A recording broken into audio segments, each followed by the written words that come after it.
of Connecticut, live from Shelton, Connecticut, as this afternoon your post-University Eagles host the Buffalo State Bengals in an independent non-conference matchup here this afternoon.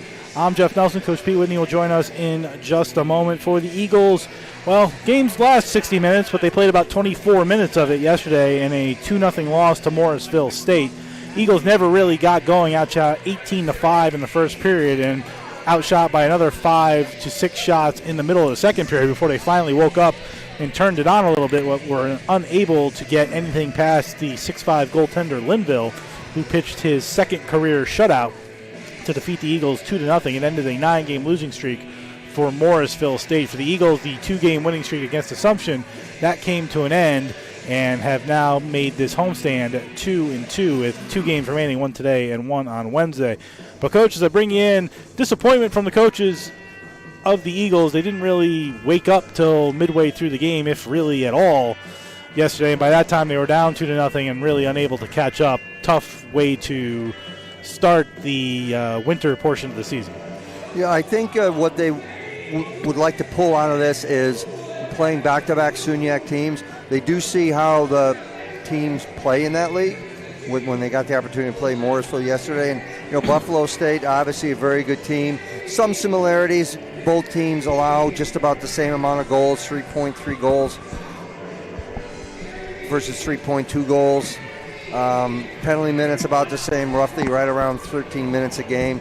That being said, Post wants to stay out of the box, with Buffalo boasting an over 30% power play. Commonalities, like opponents, Buffalo State played St. Anselm's, lost to them 4-3. Post was able to overcome St. Anselm's, and they beat Morrisville 4-1. So there's some like opponents here for Post. It's the first game back after break for Buffalo State. Currently, they've lost 4 of their last 5. So if Post can find that little piece of keep your feet moving, play 5-on-5, move pucks, play inside the dots, they can have a good day for themselves. Coach, we talked about it yesterday, and we've talked about it throughout the season. Power play is 1 for 35 now, 2.9% percentage, but 1 goal ultimately. What needs to be done just to make the power plays more effective, because it's almost like you're just killing 2 minutes of time and not really changing any momentum? Yeah, honestly, I think you have to stop looking for that perfect play, and anytime there's a shooting lane, you need to get that puck through. I think that begins to create the confidence, because the first thing that happens with a power play is us getting opportunities. When you have a power play and you get 1, maybe 2 shots, it doesn't really give you a great feeling. You've got to try to get a power play where you get 3 to 4 shots, and maybe 1 of those, maybe 2, end up being real quality opportunities. But it grows your confidence when you see you're able to get pucks through and force the netminder to make plays. Because at the end of the day, your best penalty killer, if you're making it the opponent's goaltender, then you're doing something right, because you're getting through those shooting lanes and you're getting pucks to the net. Coach Richter making some lineup changes today. 1, because it's another non-conference game, and 2, he wants to awaken some of the players who did not come to the game awake yesterday. Coach, what's the ultimate message to a team coming off a game like that yesterday, coming into a game today? Good news is they play back-to-back, but you want to regain the momentum they just lost. Well, I mean, when you're trying to shake up your lineup like that, you're just trying to send the message that how good you are, how you perform. At the end of the day, that's part of college hockey. You're generally only as good as your last game. And if you're maybe taking penalties, or if you're not there on the back check, or whatever it may be, and coach feels, you know what, somebody else I thought was as good as you this week in practice, but I gave you the nod, you've opened the door, I'm going to give them the nod, and let's see what they do with it.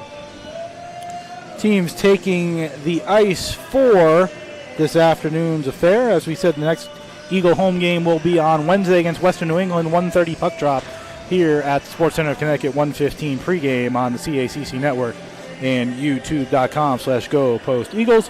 Starting lineups brought to you by Post University, offering online, hybrid, and on-campus degree programs to meet your needs. For you, Post is personal. It's application season, and for you, it's always Post is personal. For more information on all Post degree programs, to visit campus, take a tour, or apply, go to post.edu. That's post.edu. Starting lineups In goal for Buffalo State from Buffalo, New York, is Marcus Cumberworth. He's a sophomore, 6'2", 175, out of Surrey, British Columbia. He has a 2.44 goals against average, a .918 save percentage, and is 6-4 on the season. He has all 6 of Buffalo State's wins in goal and has played predominantly as the starter all season. His defensive combination is Ethan Perrault, freshman, 6'3", out of Augustina University. He's got 3 goals, 2 assists, and 5 points on the season, 6'3", 190. And Aiden Dufo, a freshman, 6'1", 190 out of Winnipeg, Manitoba, Canada. The offense on left wing, Vadim Kirikov, a 6'2", 195 sophomore out of Taimoon, Russia. At center, Jason Quetzel from Rockaway, New Jersey, the 5'10", 175 sophomore. And on right wing, Jonas Linavori, a 5'11", 185 freshman out of Helsinki, Finland. So a very international lineup for Buffalo State, a Russian, a Finn, 2 Canadians, and 2 Americans. Their head coach is Steve Murphy, assistant coaches Marcus Claus and Dan Yustin for the 6-5 Bengals of Buffalo State. They are 5-1 in the SUNYAC, so 1-4 in the non-conference. They're also in first place in the SUNYAC. For your Eagles, in goal will be Drew Blodgett today, 5'11", 190 out of Lowell, Massachusetts. Drew has a .361 goals against average and an .898 save percentage. His defensive combination will be Tanner Glassrud, the 6'7", 225 senior out of Delano, Minnesota, and Tommy Bice, the 6' senior out of Holland, Michigan. Forwards, as we said, some changes. It's Baxter Kimball, 5'10", 177 out of Elliott, Maine. The junior, Connor Murray, the junior, 5'10", 165 out of Bedford, New Hampshire. And a newbie to the lineup, Holden Beckett, the freshman, 5'7", 160 out of Craig, Colorado. Tim Richter, head coach in season number 3. His assistants are Andy DeAngelis and Brandon Brown for the 4-8. Eagles looking to get back on track after the 2-0 loss yesterday to Morrisville State. Players being announced to the crowd here this afternoon as it files in on a Saturday afternoon, a cold, blustery, windy afternoon here in Connecticut. Weather's not likely to change anytime soon, so get used to it. And we will pause now for the playing of our national anthem.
Our national anthem here at the Sports Center of Connecticut in Shelton, Connecticut, Division II NCAA hockey, as your Eagles host the Buffalo State Bengals this afternoon.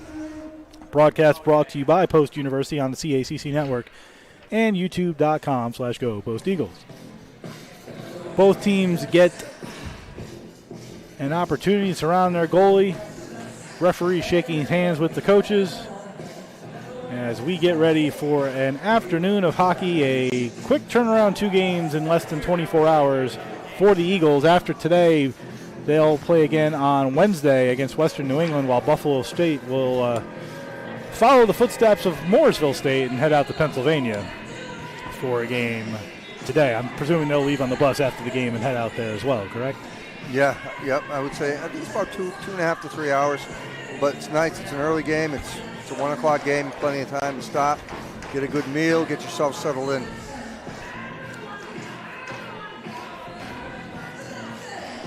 Buffalo State in the black and orange, all black with the orange letters will go right to left. Your Eagles in the home whites will go left to right. Face-off between Murray and Quetzel, and Murray wins the face-off. Already a better start for the Eagles, just winning that opening face-off. As the puck falls into the Eagles' zone, Glassrud behind his own net. Eagles need to be much more physical today. Had the body taken to him by Morrisville State very hard, and the coach is looking for a bit of more aggression from the team, and as Coach Richter told me, just waking him up a little bit. Yeah, absolutely. I mean, against teams from that league, you need to push the pace if you want to have some success. Quetzel and Murray to the left of Cumberworth. Murray wins another faceoff to Glassrud, takes a shot that gets blocked in front. Puck picked up and raced ahead by Kirikoff, their leading scorer, in over the line with a backhand that Drew Blodgett makes the save on. Kirikoff, 6'2", 190 out of Tyumen, Russia. Their leading scorer with 13 points on the season. Blocked the shot, well, had the puck blocked, and then on his stick came down one-on-one and fed a backhand, but Blodgett played strong and held the post. Blodgett hasn't played a ton lately because Ben Kunin has really taken over the goaltending starting role for the Eagles, but Blodgett gets an opportunity today on the quick turnaround. But Drew's a professional, for lack of a better term, and has always played well and stepped in when he's needed to, Coach. Yeah, there's no question. He's always prepared. Rieger looking for Norling, finds Norling. Norling gets up on left wing before he's stick-checked away by Langlois. Langlois will chase it back into his own zone, though, with Norling on him. Norling lays a hit, tries to get the puck off his stick, rolls it up the wall to the blue line and back in by Rieger. 6 players on the half wall. Rieger finds the puck, shoots it on net, forces a save by Cumberworth, and he'll make it with the stick and then put it in his glove. Early on, 59 seconds into the first period, Eagles at least put a couple shots on net, forcing Cumberworth to make some saves early on. And this is what Post needs to do. Again, we talked about pushing the pace. This is exactly it. Get opportunities. They may not all be grade A's, but you're starting to gain some zone time. Santoro on the draw, wins it toward the net, gets blocked in front. Has another shot opportunity toward the net, but was blocked. Puck sent into the zone, played by Bizal. Bizal, watched by Rieger behind net, centered it in front, took a shot toward the net, and a stop by Blodgett. Nicely done, as Powell found the loose puck at the side of the net. Took a shot, but Blodgett held strong to make the save there. Donovan Powell, 6'3", 185 freshman out of Wixom, Michigan. Has 5 goals on the season. He found a loose puck at the side of the net. I believe that he's their leading goal scorer. Face-off one, back to the point, rimmed around by Blango. Over here to this side, shot toward the net by Bizal, stopped right on. And Blodgett again making another save. Bengals will go for a full line change, Coach. Yeah, and that's the kind of play that I think you'll see from Buff State all afternoon is opportunity. When there's a shooting lane, I'm taking the shot. Henry on the draw. He wins it clean. Back to the point. A heavy headhunter drive that goes over Blodgett's head and off the back glass. Delory with a chip pass out to McCall. Run PMC on for the Eagles. McDevitt, McCall, and Pekka. Puck sent back in. No icing, even though it was sent in from the other side of the red line. And Wyatt Noble will play behind his own net. Look quickly for Pekka. Tried to feed it to McDevitt, but got stick checked away. And Ethan Perreault has it for the Bengals. Puck sent back into the Bengals zone, but the Eagles have to tag up as they were inside the zone. And now a D-to-D pass up ahead, too far, and Pekka will play at center ice to McCall. He'll rim it in, and the Eagles will go off on a line change. McDevitt, the lone remaining member out there, stick checking while everybody changes behind him. On Perreault, takes the puck away, sends it behind the net, finds a loose puck in front with an opportunity, stopped right on as Swain found a loose puck about 15 feet out, took a wrist shot that Cumberworth got his body on, and then the Bengals will send it all the way down the ice for an icing. Good opportunity there, started by McDevitt, who was left on the ice as everybody changed, and then Swain found a puck in the slot, but a good stop by Cumberworth. Yeah, again, this is the kind of start that we talked about we were hoping for yesterday, but yesterday was yesterday, today's today, and right now Post is pushing the pace and getting pucks to the net when they can. Howell and Quetzel out there. Howell wins the draw. Swain takes a shot off the post. He found a shot, ripped it for the top left corner, and it hit between the crossbar and the post right on that corner and into the netting behind the net. Good job by Swain. 2 opportunities early on, Coach. 1 on net and 1 off the post. Yeah, and that was a good clean draw, too, by Howell. Eagles won a lot of faceoffs yesterday. Not a ton of clean ones like Howell just did. Howell won that one again. Swain tries to come up with it. Dumped it into the corner. played by the Bengal defense. They rim it around, played to Langlois, who'll get it out to center. And a penalty behind the play. Looks like it's on Buffalo State, probably for slashing.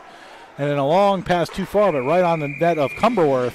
And the Eagles, a 1 for 35 power play, will go for slashing onto the man advantage. They destroyed a stick in the middle of the Bengal zone, so I thought it might be slashing or interference. They're going to give slashing to Connor Bazal, the senior out of Elk River, Minnesota. He'll get 2 for slashing at 2:36, and the Eagles 1 for 35 on the man advantage, 2.9%, last in the NE10. On the power play, on the penalty kill, Buffalo State is 30 for 39, 76.9%. That's 7th in SUNYAC. But quickly they come up the ice, do the Bengals. Trying to make a fancy move around was Sutton Murray around Meyer, but Meyer did a good job to get the puck away, and out of the zone he comes. Meyer spindles it back to Rieger, finds a nice pass up to Santoro on right wing. Santoro with an angle and a shot taken right on. Rebound in front, 1 bang, 2 bangs, but Cumberworth got his pad on it, and then the puck sent all the way down the ice. Good shot by Santoro. That led to 2 rebounds, but the Eagles couldn't cash in and still remain scoreless. But 2 quick shots on the power play for the Eagles. Here's Kennedy. Gets to the red line, dumps it in. Toward the net. In front, it ends up, though, on the stick of Howell. It bounced up in the air. Rieger on right point, goes across the ice, finds Meyer, and then someone run into the goaltender or the net, Coach. I just see Cumberworth down. Yeah, there was some contact there. Okay. Saw the whistle blow, referee pointing, and Cumberworth down in his crease.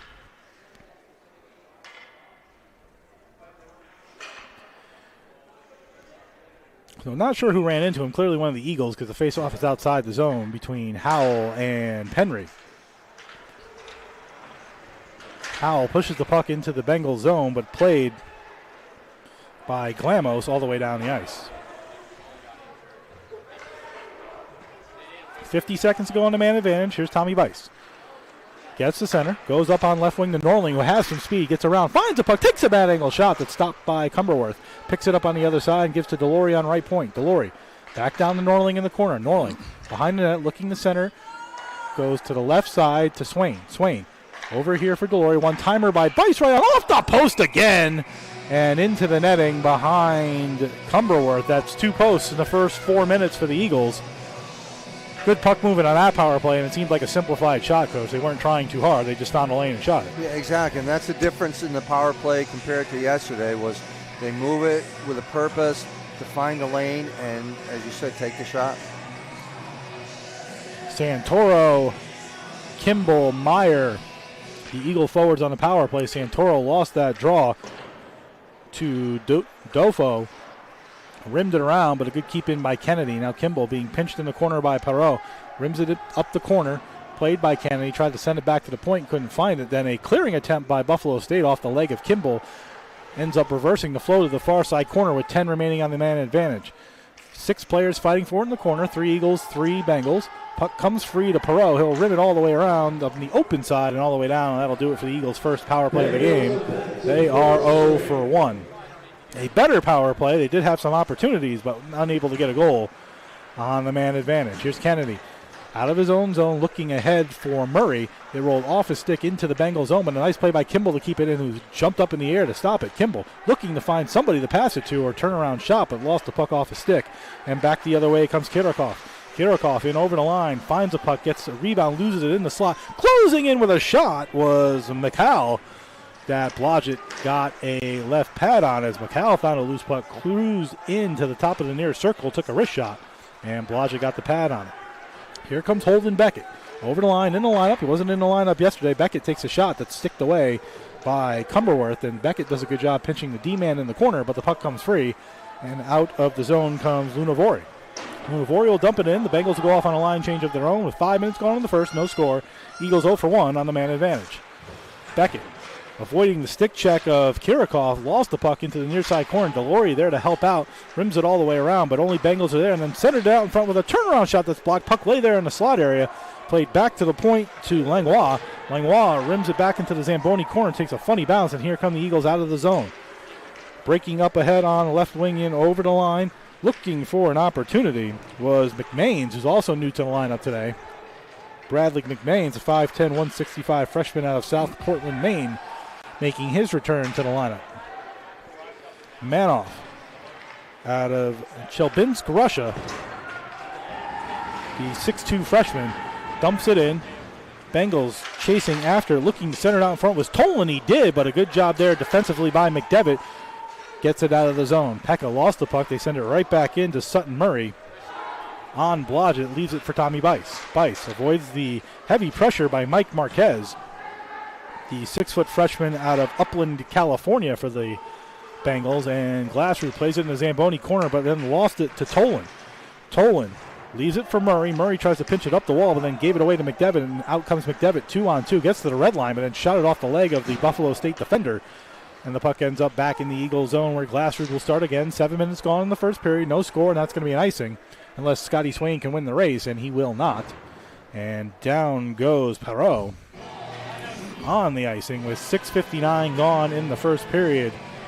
No score early on. Good pace, though, Coach. Yeah, it's good. And again, the pace favors the way Post University plays. So far, so good. Michael McCosh on the face-off against Jacob Howell, the Blodgett's left after the icing. McCosh, the 6', 180 senior out of Glendale, Arizona. So he's seen a lot of terrible hockey over the years with the Phoenix Coyote franchise that no longer exists. Puck comes over here to Macau, rims it all the way around the boards.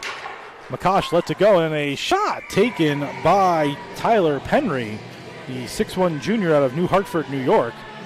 He found a loose puck on the side of the boards, came in and took a little wrist shot that Blodgett stopped, and will draw another faceoff to his left.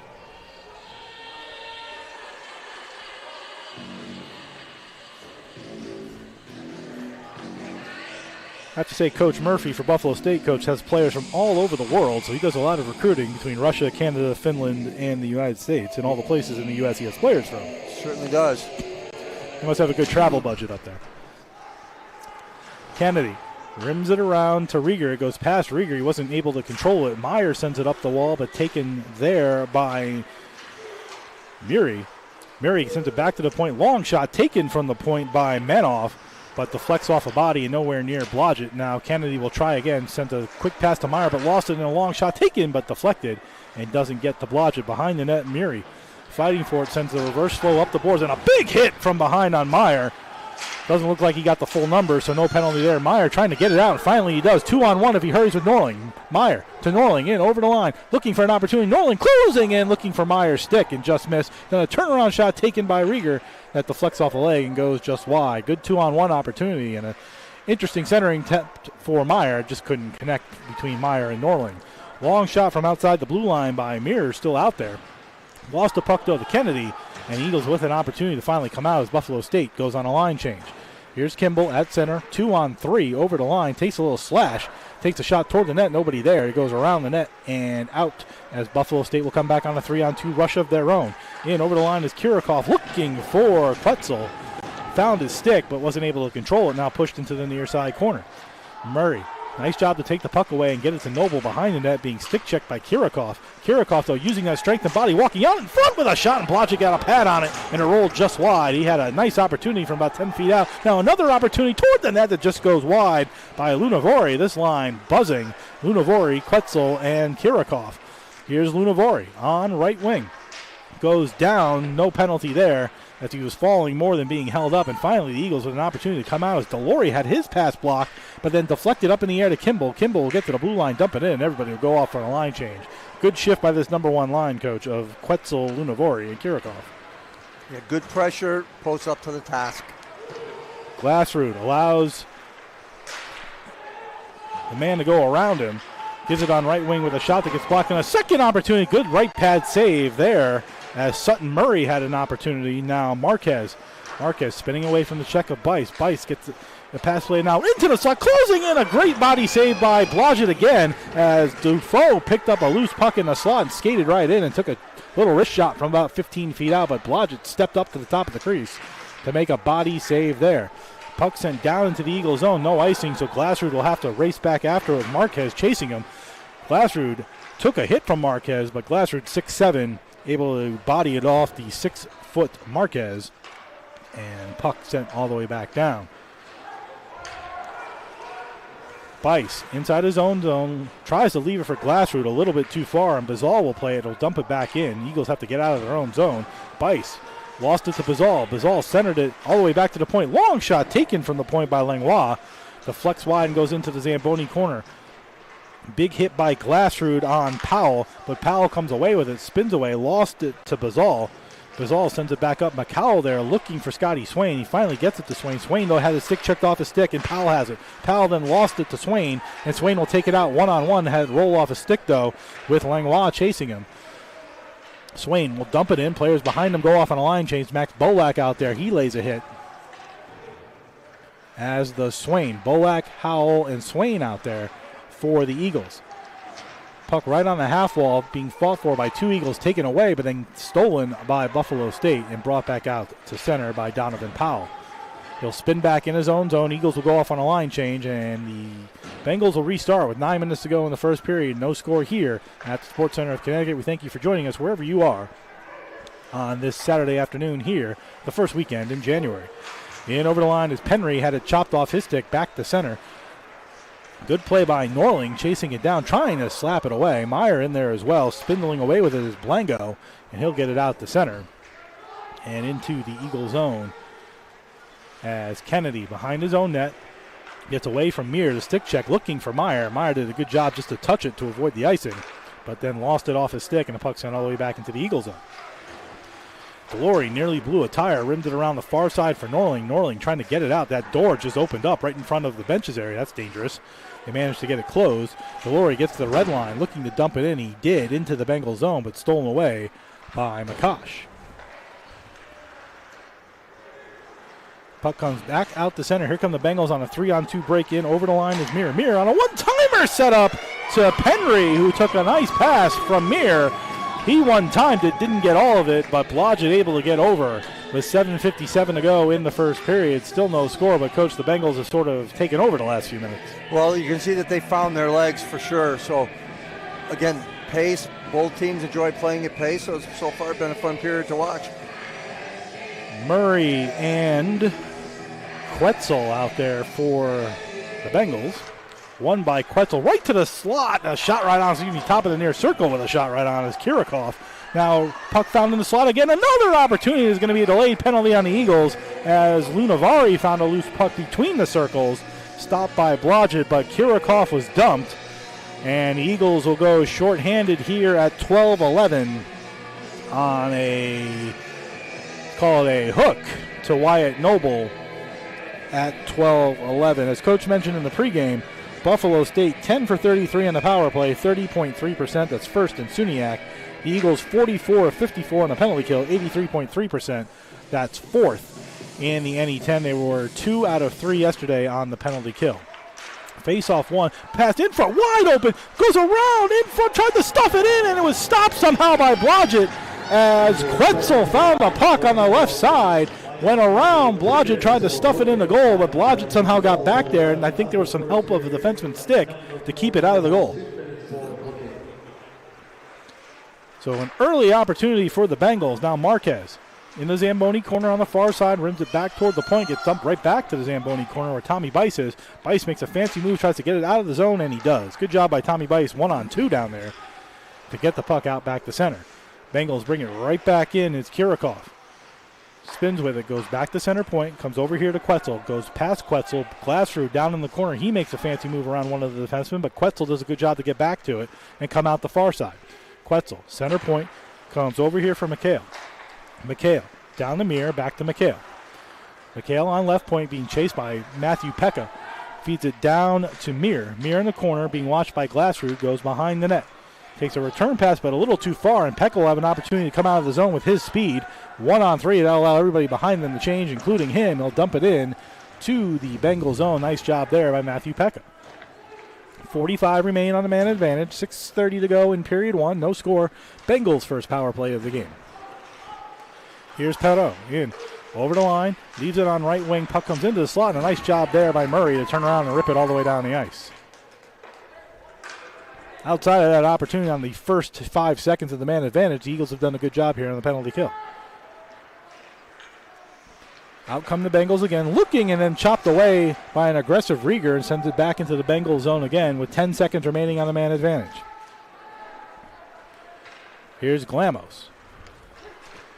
Gets to the red line, dumps it in. Eagles chasing after. They're actually going to call it icing, say he didn't get to the red line, so that'll do it for the man advantage. Only 2 seconds left, but the face-off all the way back in the Eagles zone. Good job on the penalty kill, Coach, by the Eagles here. Yeah, good kill and a good confidence builder for sure. 5:51 to go in period one. 2 seconds remain on the penalty to Wyatt Noble. Face-off to the left of Marcus Cumberworth. Santoro out to take it with Glamos. Won by Santoro. Tried to get it back to Delory, but rolled off his stick. And out comes Buffalo State as teams are at full strength again. In over on left wing is Lunavari looking for the short side. He had it, just couldn't get it. And Norling gives to Santoro. Nice play by Santoro. Takes the puck off his leg to his stick, but then lost it as he got inside the Bengal zone. Puck rimmed around to Manoff. Manoff having trouble controlling it, and good job by Norling to take it away. Norling has Delory back at the point, and then instead tries to spin it into the corner. He gets checked by 2 Bengals. Now 6 players fighting for it on the half wall. Norling laying a couple hits in there to Manoff, but out comes the puck ahead to Glamos. Glamos gets to the blue line, tries to dump it past Delory. Delory takes a big hit. That's going to be a penalty on Buffalo State, as a frustrated Donovan Powell, who was getting bodied by Norling on the half wall in his own zone, took his frustrations out on Delory. And let's just see what the official call is. It's going to be charging at 14:53. That'll send the Eagles to their second man advantage, where they're 0 for 1. Donovan Powell, the freshman out of Wixom, Michigan. 2 minutes for charging. Yeah, see if they can't build off their last power play where they had very good puck movement and some good opportunities. Santoro, Kimball, Meyer, Kennedy, and Rieger, the 5 for the Eagles, win the faceoff to Kennedy on right point. Center point to Rieger. Quickly to Meyer on the left side as they set up the umbrella. Meyer to Santoro in the far corner, goes right to center point to Rieger. Rieger to Kennedy, tried for the one-timer, didn't get it there. Back to Rieger, center point. Over to Meyer, who takes a one-timer, but he fanned on it. Santoro back to Meyer, goes to Rieger at the point. Rieger quickly back to Meyer as they could have good passing here. Here's Santoro. Far side corner. Holds and waits, looking for a lane, goes back to Meyer on left point, but it bounces over his stick and out to center. Kimball, for some reason, has no stick, so he kicked it to Rieger, and Eagles will regroup again. Good passing, but didn't put a lot of shots on the net in that first 30 seconds. Here's Kennedy. Gets to the red line, in over the blue line, still going. Kennedy had it finally roll off his stick as he got to the top of the far circle. It rolls behind his net. 2 players back there fighting for it. Howell picks it up in the air, backhands it towards Rieger, didn't get it there. Still fighting for it in the corner, goes behind the net towards Norling. Puck comes off the side of the net and out in the slot area, and then taken by Quetzal. Excuse me, that's Glamos. Glamos in over the line and lost the puck in the first minute of the Eagle power play over, as they still have a minute to go. Here's Norling. Long cross ice pass to Howell, stick to stick. Howell tries to go around. He's a nice pass to Bice. Bice closing in, fakes the shot, goes around the net, looking to center, comes out the other side, takes a shot that goes off the glass and wide. Delory racing over to keep it in on right point, and he does. Shot toward the net, too slow, and sticked away and kicked away by Andre Manoff and sent all the way back down to Blodgett. Swain takes a pass from Delory at center ice. 1-on-4, rips a shot that goes high and wide as Swain walked in, took a shot, and Swain's had the best opportunities today with 3:29 to go in the first and 22 seconds to go on the Eagles' second power play. Yeah, Buffalo's made a little bit of an adjustment on their penalty kill, pretty much pressuring everywhere, forcing puck to be moved, not necessarily to where Post wants to move them to, and so limiting the ability to get those high point shots. Santoro wanted to Meyer, back to Rieger, who's been out here, I think, for the whole power play. Rims it all the way around. Kennedy tried to keep it in, but it goes back out to center with 10 seconds remaining on the Eagles' second power play. Looks like, barring something amazing, they're going to go 0 for 2 on the man advantage today. That'll move them to 1 and 37 on the season. Kennedy dumps it into the near side corner, chased after by Kimball. Puck rimmed around by McCosh. He didn't get it anywhere as it got sent back into the near side corner. 5-6 players fighting for it in that corner. Pinned on the wall momentarily. Now Santoro steps out, leaving 5 men in the rugby scrum in the near side corner. Just killing time, and finally it comes free behind the net, where it's rimmed around and out. Rieger, quick pass to Kimball, gets it back inside the zone. Santoro will chase after it. Dauphin gets in front of him, but Santoro lays a hit on him. Kept in the zone by McDevitt. McDevitt trying to find a puck, but gets reversed. Noble stepping in from his point position. It gets tipped away, and now Glassrud will have to race after it to avoid the checking of Lunavari. Nice job to get it to McCall. We'll go back to Glassrud with 2:20 to go in the period. Glassrud gets to the red line, dumps it in, all the way around behind the net of Cumberworth. Good reversing of the flow by Buffalo State to get it back out the center and past Glassrud and all the way down. Forechecking of Kirikoff on Glassrud, but good passing to Noble. Noble goes back to Glassrud on the far side. Comes right in the middle of McCall, but it goes off McCall's stick, and it's going to be played right here by Lunavari. He tried to center it in front, but Pekka the only one there, and he'll give it to McDevitt. McDevitt with some speed. Run PMC on the ice for the Eagles. McDevitt gets behind the net, has Pekka and McCall with him. 5 players in that corner, and comes away with it nicely. He does Buffalo State. Bice steps in and lays a hit on Lunavari, who lost the puck out the center. McDevitt, good job to get a stick on it, but waits too long, and Quetzal gets his stick on it and steals it away and gives it to Kirikoff, and Buffalo State will come out with it. Looking for Quetzal. It was deflected, so no icing with 93 seconds to go in the first period. No score here in Shelton this afternoon. Tommy Bice with some speed trying to get out, but then gave it right away at center ice and brought right back in over the line is McHale. McHale had it stolen by Holden Beckett. Beckett on right wing being checked by Kirikoff, trying to get a shot on net, and he does. That's easily gloved by Cumberworth, but good job by Beckett, 1-on-3, just to get a puck on net and get a face-off deep inside his zone with 66 seconds to go in period 1. Yeah, good up and down action by both teams. Right now, important draw here with by Murray with a little over a minute left in the period. Mixed line of Norling, Murray, and Beckett because of the power play time in the mixed line. So coach mixing up lines. Puck sent all the way down. That's an icing. After the puck was sent into the Eagle zone, they ripped it down for an icing with 55-6 to go. In period number 1, face-off to the left of Drew Blodgett, who's been good today so far. One thing you can't quiver about, despite the 4-8 record, has been the Eagles' goaltending. Has been superb all season long between Drew Blodgett and Ben Kineen. Face-off won by Buffalo State. Shot from the point, deflected off of Blodgett's left shoulder as that shot was taken by Dofo at the point. He now has it on right point, looks to send it toward the net again. It goes behind the net around to Sutton Murray. Murray centered out in front. It goes to Dofo, who takes a shot off in a deflection and over the head of Blodgett into the netting behind him with 40.2 to go. Aiden Dofo, the freshman, 6'1", 190 out of Winnipeg, Manitoba, Canada. A couple of good opportunities for him there.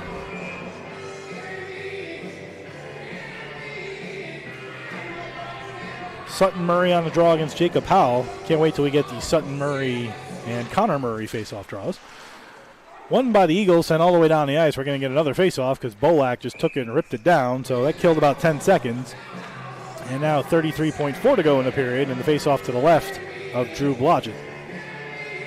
Sutton Murray, a 6'1" freshman out of Rochester Hills, Michigan. A lot of freshmen and sophomores on this Buffalo State team. Only, I believe, 3 seniors total. Face-off one again, and a shot taken. It just goes wide past Blodgett. Then a re-center attempt by Perreault. It goes behind the net, center in front again. As Buffalo State just sending it toward the net, had that puck deflected behind the net, then sent in front and sent all the way back out. So Buffalo State putting on some last-minute pressure. Blodgett, these are for Noble. He'll go high off the glass, gets it to Bolak. Bolak tries to get it out, glove down, and sent right back in by Buffalo State, but Delory gets it out with 10.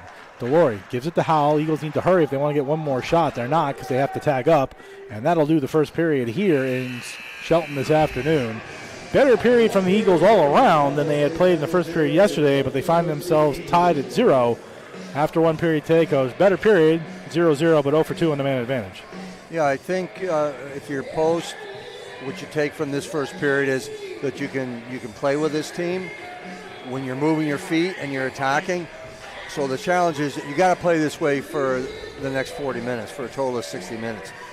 You can't change your pace, you can't change your intensity, because you saw the ability there of Buffalo State 2, maybe 3 times in that period where they can literally dominate and control complete play. So the only way to counteract that is you got to keep playing with your pace, you got to keep playing with your tempo, and do not look away from any opportunity to get your puck to the net, because that's going to be a difference maker. Right now, both goaltenders are playing well, so it's going to be what our forwards and our D are doing today, I think. 40 minutes left to go in a hockey game right here in the afternoon here in Shelton, Connecticut. We'll be back in 2 minutes. You're listening and watching the Post University Hockey on the CACC Network and YouTube.com/GoPostEagles. First period intermission, or look around. The Post University Sports Team. We'll be back in 2 minutes. You're listening to Post University Hockey.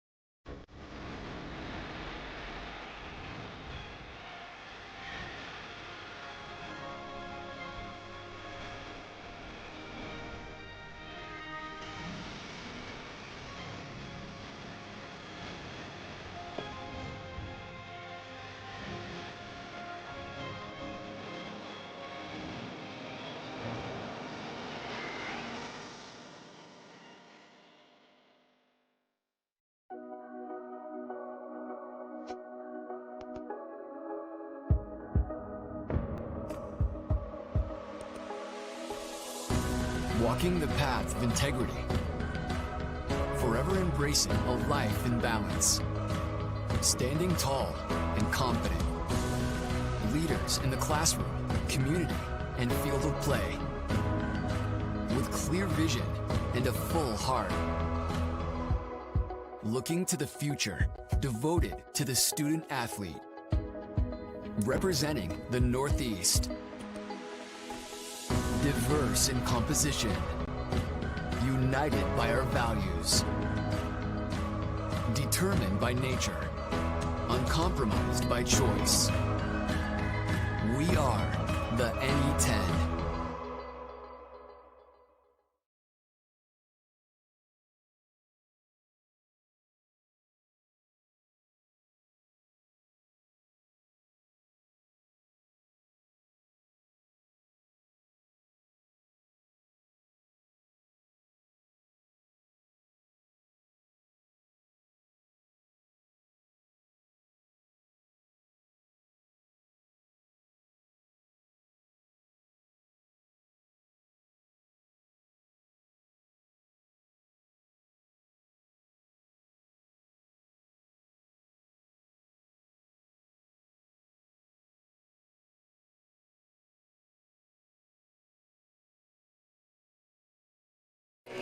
First period intermission here at the Sports Center of Connecticut, where the Eagles and the Buffalo State Bengals are tied at 0. Better overall period for the Eagles, but 0 for 2 on the man advantage. First period intermission, like we always do, we go around the Post University sports scene, and that's brought to you by Post University and 17 NCAA Division II athletic programs. From golf to football to hockey, there's something for everyone to enjoy, whether a student, parent, or a fan. For more information on Post University athletics, news, scores, and upcoming schedules for all your favorite teams, go to posteagles.com. That's posteagles.com. Eagle fans, it's 2025. Did you get everything you wanted for the holidays? Did you get the latest Post University clothing or branded items? Are you ready to update your closet and represent your Eagle fandom wherever you are, every day, every way, and everywhere? Well, whether you're walking around campus, rocking in the nest, strolling in the neighborhood, on vacation, or even out with that special someone, it's time to show your school pride. Go to posteagles.com, click on the fan section on the right-hand side, then click on School Store to get your Post Eagle gear. Use the code NEWGEAR25 between now and tomorrow, January 5th, at checkout to receive 25% off your order of $75 or more. Exclusions do apply. That's code NEWGEAR25, NEWGEAR25, and it expires on Sunday, January 5th. That's tomorrow. You can also visit the campus store in the Lever Student Center on campus. They're open Monday through Thursday, 9 a.m. to 4 p.m. Start with the Lady Eagle hockey team, who had a 4-1 loss yesterday to RIT. Tough one, but the Eagles fall 4-1 as junior forward Tristan Curry scored her first goal of the season for the Eagles in the lone goal against Rochester Institute of Technology, otherwise known as RIT. falling 4-1 last night upstairs here at the Sports Center of Connecticut. The Eagles fall to 4-13-3 overall. RIT moves to 10-8-3 on the season. These two teams will play again in about an hour upstairs here at the Sports Center of Connecticut in Game 2 of the two-game series. RIT and Post upstairs again, starting at about 2:30 on the CACC network and youtube.com/GoPost Eagles if you can't be upstairs to catch the game, or if you're not downstairs and coming upstairs. That's Game 2 of a 6-game homestand. The Eagles will actually play 8 out of 9 at home, as they'll play today against RIT, then next weekend against St. Mike's, 8 p.m. and 2:30 p.m. upstairs here at the Sports Center of Connecticut, followed by Franklin Pierce and Assumption upstairs here at the Sports Center of Connecticut. Lady Eagle basketball program, they're playing today against Holy Family. We're going to see if we can get you an update on that game. They're coming off their last game, a 90-84 victory in overtime on New Year's Eve against St. Thomas Aquinas. Sophomore guard Hannah Flattery had 8 points to start the game from Hannah Flaherty, and ended up with 24 points in the first quarter. But the best quarter of the season for the Eagles led to a 90-84 victory in overtime. The Eagles, with the win, went to 2-11 on the season, while St. Thomas Aquinas fell to 3-10. That game started up there at 1 p.m., and they are in the second quarter. Holy Family leads, and that game's in Philadelphia, by the way. Holy Family leads Post 21-20 midway through the second quarter. So toward the end of the second quarter, 21-20. Holy Family this afternoon. The men's basketball program will restart their post-holiday schedule after the women's game down in Philadelphia against Holy Family this afternoon. That game was scheduled to start at about 3 o'clock, obviously depending on when the women's game ends this afternoon. Eagles will be back. Both Eagle teams will be back home next weekend to face Chestnut Hill up at the Drubner Center, 1 p.m. for the women, 3 p.m. for the men. That's a week from today. The women will host Chestnut Hill, and the men will also host Chestnut Hill in CACC action up at the Drubner Center. Again, that's a week from today, the next set of home games. The men have one additional game between now and that home game. They'll play Wednesday at Southern Connecticut State in New Haven, 7 p.m. on Wednesday. As for the men, obviously 0-0 here today.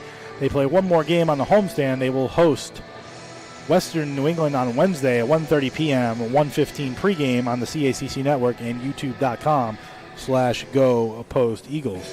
So that's your look around the Post University sports scene here in the first period. And it's brought to you by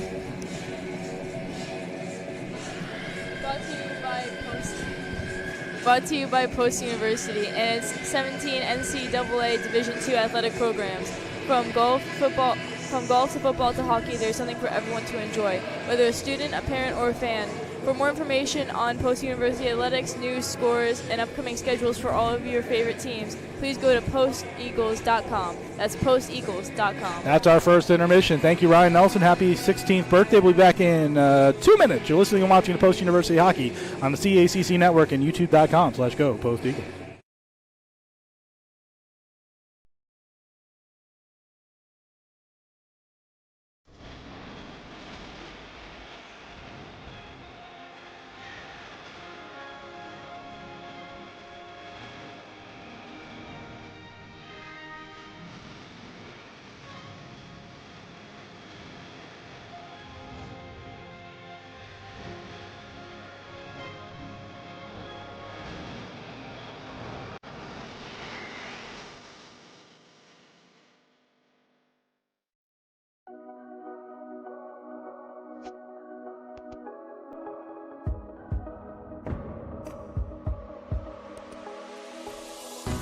Walking the path of integrity, forever embracing a life in balance, standing tall and confident, leaders in the classroom, community, and field of play, with clear vision and a full heart,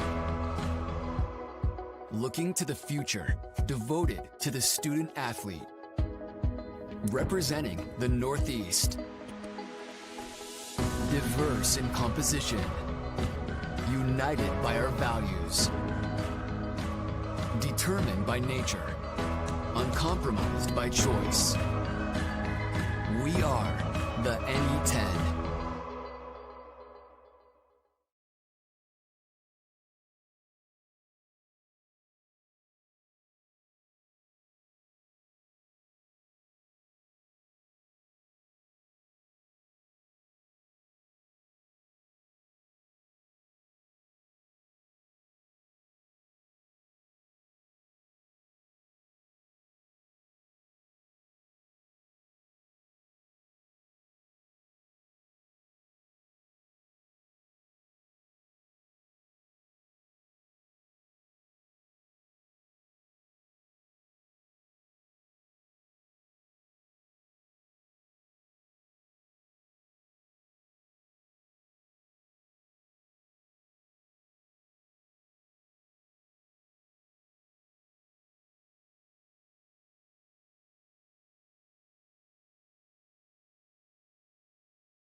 First period intermission here at the Sports Center of Connecticut. No score between Buffalo State and your Eagles.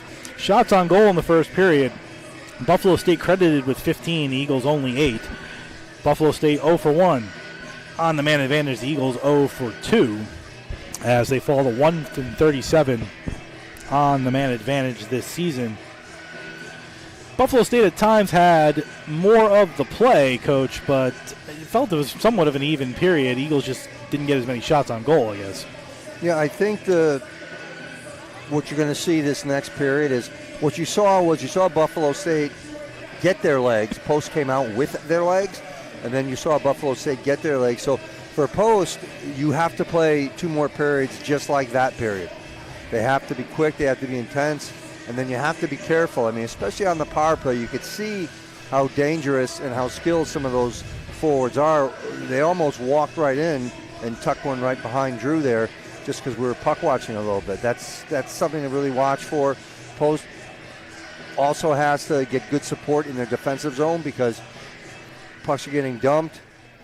Buff State is getting on those pucks, being physical, looking to create some turnovers, and very quick release. They do not hold on to that puck for very long. So manning up, finding your guy, taking away time and space is going to be a difference maker defensively for Post.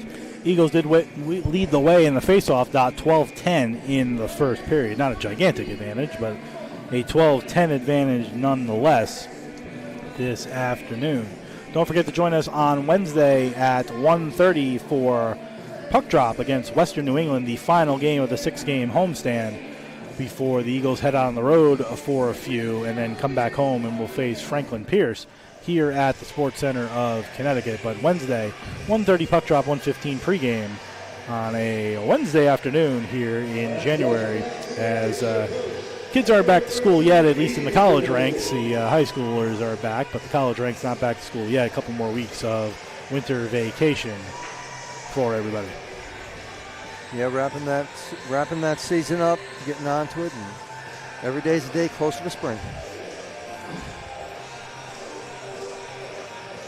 Both teams retake the ice for the start of the second period. Buffalo State in the black and orange.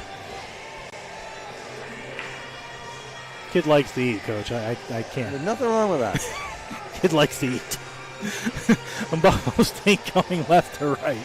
As you look at your dial, Eagles will go right to left in the home whites this afternoon.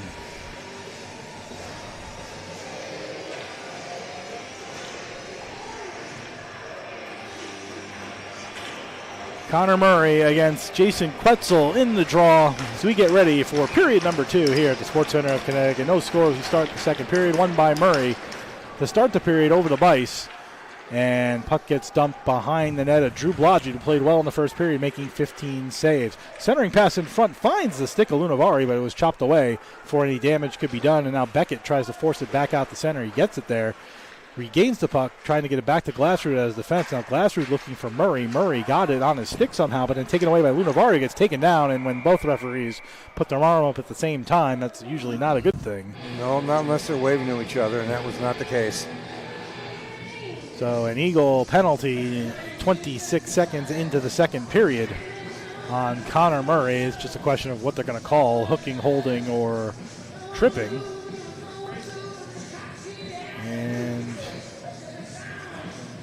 must have missed the symbol. I think he went with hook. All right, we'll go hook at 26 seconds on Connor Murray.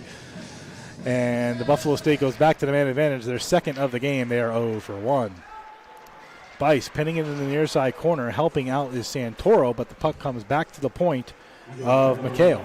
McHale on right point goes to Quetzel on left point. He goes around the first defender, looking in front as they try triangular passing, but the puck sent all the way down the ice by the Eagles. Good job to prevent the triangular setup and the one-timer from the top of the far circle. McHale gives it to Kirikov, who leaves it back for McHale, comes up on right wing looking for Mir. Mir makes a move around one defender, keeps going, goes to the bottom of the circle, now behind the net, looking to center. Mir gives it to Quetzel, looking back for Mir, but too far, and Bice comes up with it. Bice stick check, tries to get it out, and does. Good job by Tommy Bice to avoid a stick check and then get the puck all the way out. Back in comes Marquez. Marquez, center point, takes a return feed, looking for the flying McHale, but it rolled off his stick and into the near side corner. Played back by Kirikov. Kirikov gives it down to Quetzel, behind the net, looking to center it out in front. He had Marquez, couldn't find him. Eagles can't get it out as Kirikov keeps it in. Gives it over center point for a shot that Blodgett swallows whole by Austin McHale, the freshman out of Hamilton, New Jersey. All over this power play. He took a shot from about 45 feet out that Blodgett swallows whole with 51 seconds remaining on the man advantage and 1:36 gone. In period number 2, still no score here at the Sports Center of Connecticut. Crowd is filed in nicely on a Saturday afternoon. It's looking a little empty at the beginning of the game, but the crowd is filed in for Saturday afternoon hockey here in Shelton today. As the winter season goes on, the crowds do get better and better, Coach, and that's good for the program. Yeah, it is for sure, and the hockey's good, and nice snack bar here, so everything you need. Which I'm probably funding at the moment based on the output of my child. Puck sent into the Bengal zone. Here's Ethan Perreault. Perreault with a long pass up on left wing finds Powell. Powell had it roll off his stick in the corner to Rieger. Rieger gave it to Kennedy. Kennedy has time, but fanned on his dump out, but kept in. Return opportunity by Lunavari was stolen and ripped all the way down the ice, and that should do it for the Bengals' second power play.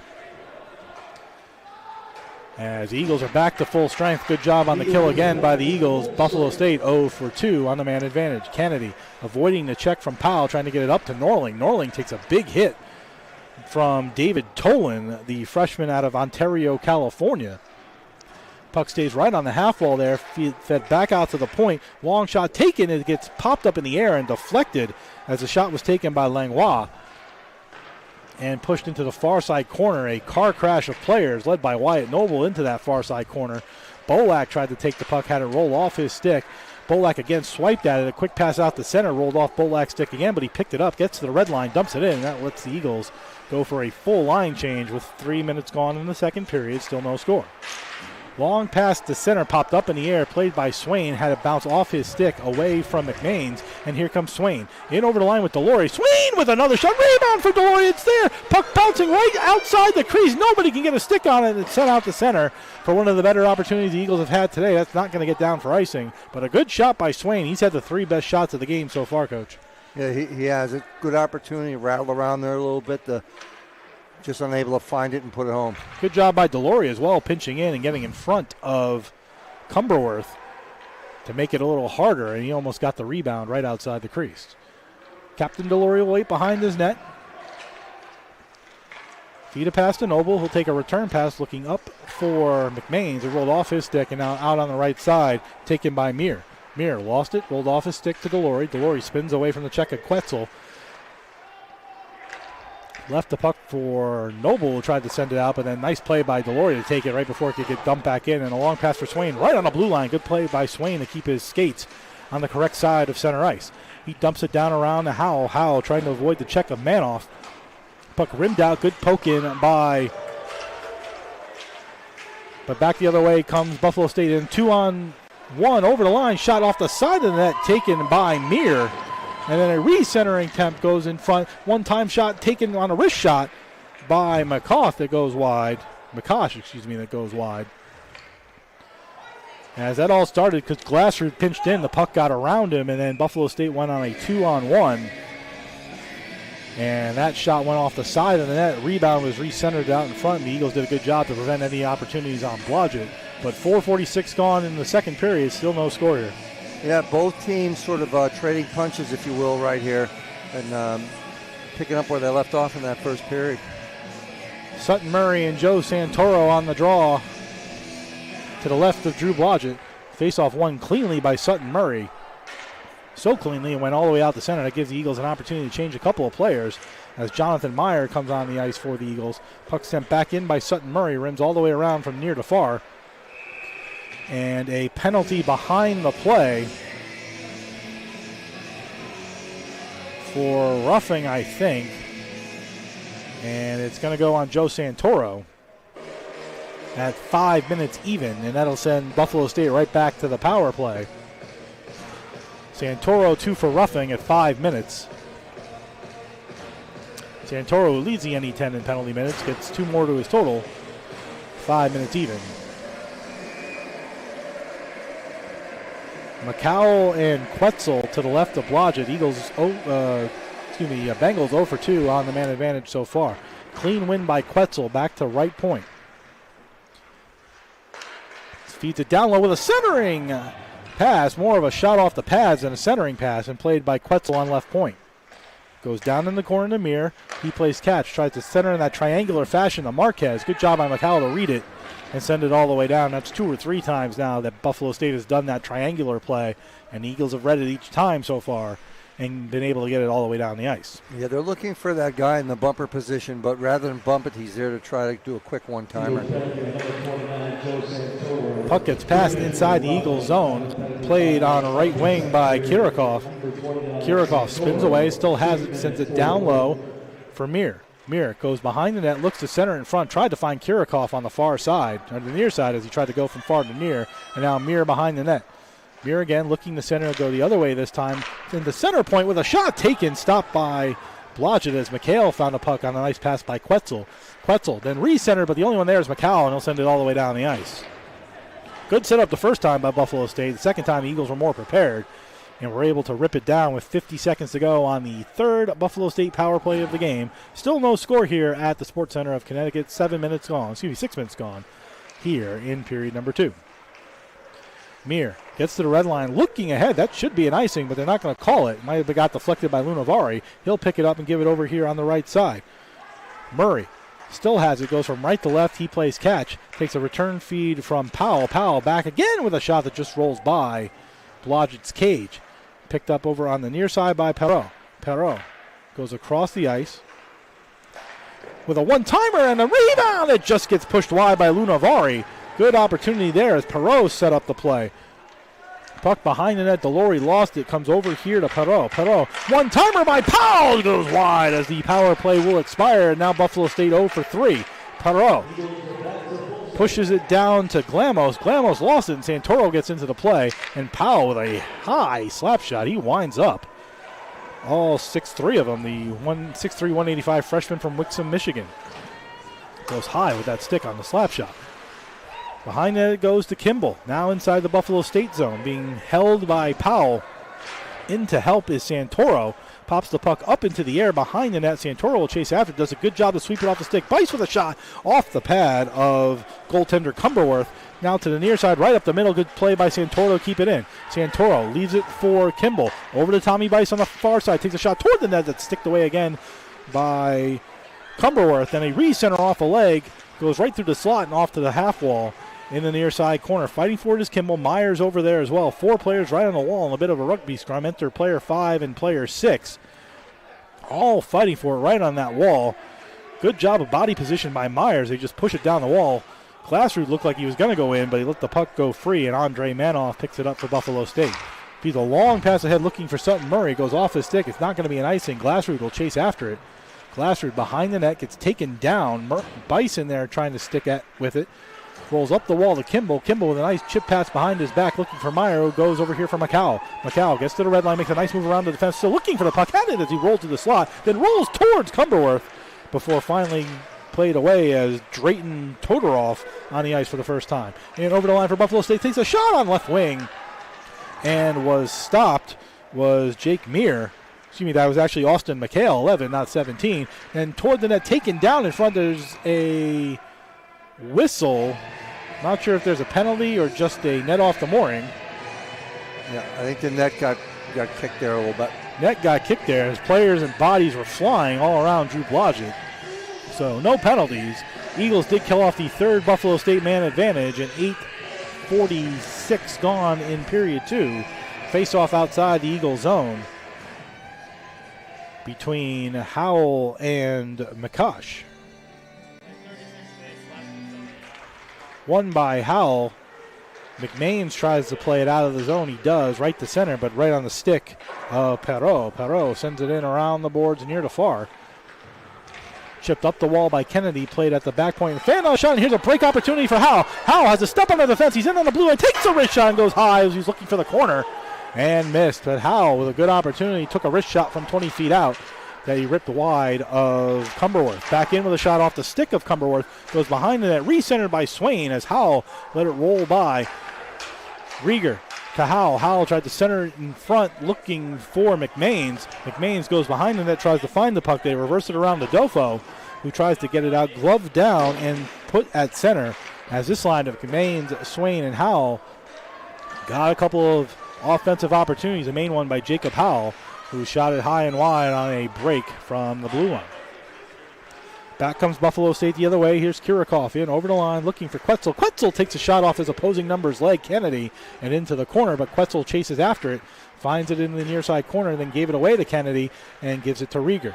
Rieger with some speed out of his zone looking ahead for Norling. Tried to chip it to Norling but got blocked at center. And back comes Buffalo State the other way with Lunavari with a shot looking for the top corner and missed. Instead he got the top corner to the Giant net above the glass and it went out of play. End-to-end action here in the last 90 seconds or so, Coach. Yeah, they're going up and down, and it still seems a little bit frustration starting to seep in, I think, on the Buff State side there, just from watching the body language of some of the players. Halfway through the hockey game, still no score. Buffalo State 0 for 3 on the man advantage. Eagles 0 for 2.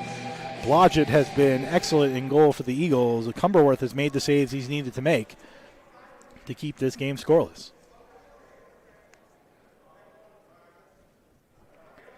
Quetzel and Murray on the draw. Won by Quetzel back to the point of Langlois. Langlois avoids Kimball, rimmed it around, but Delory there first.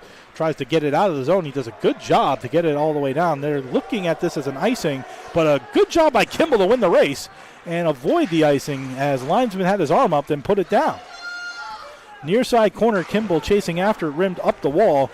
Nicely taken out of the zone by Langlois, and he feeds it past cross ice to Lunavari on left wing. Lunavari in over the line, takes a shot that's right patted away by Blodgett.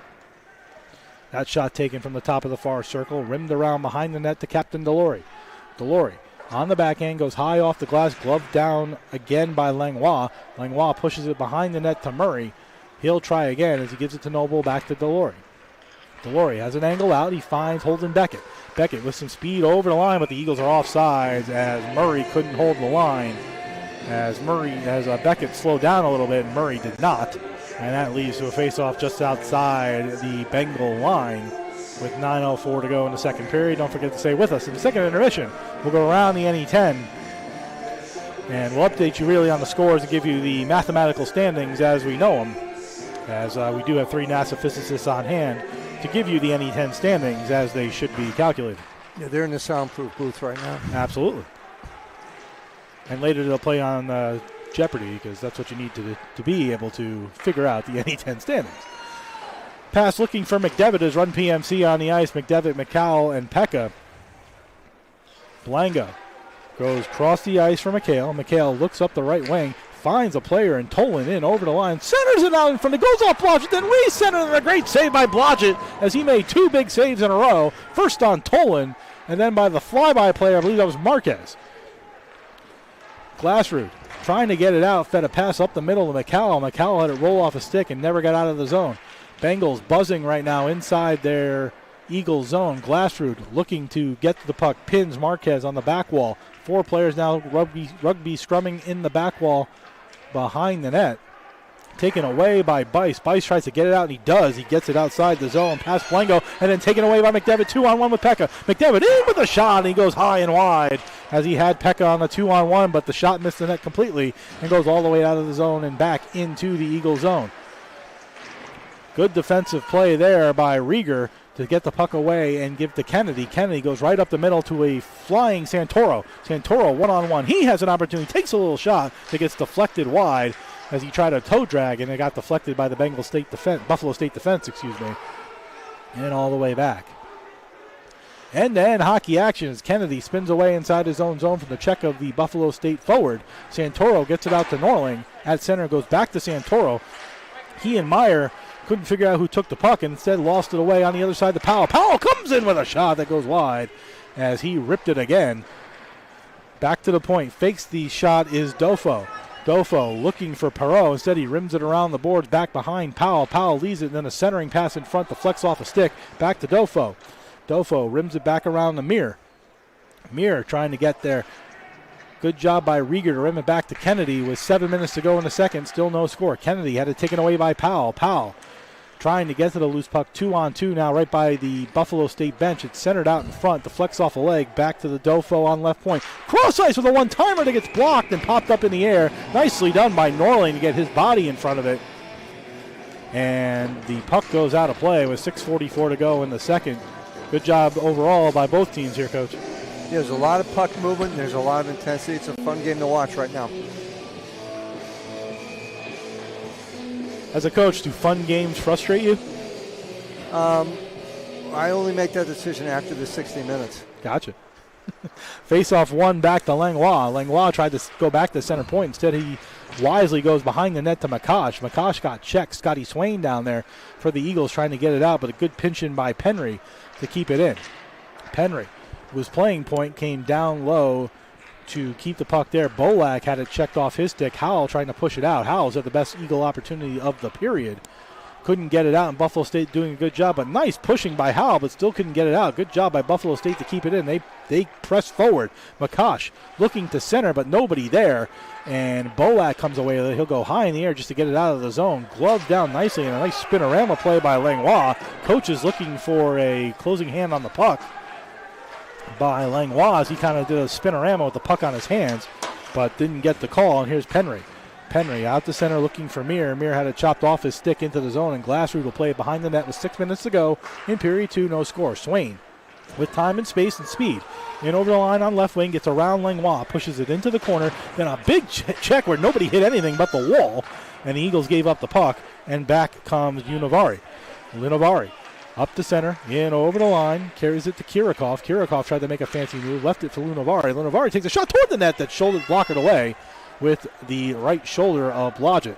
Left behind the net is Kirikov. Kirikov looking to go back to Todorov. Todorov had it chopped off his stick. On his body is Beckett. Then a one-timer from the top of the slot taken by Kirikov. They get blocked. Player goes flying. It looked like that was Kimball.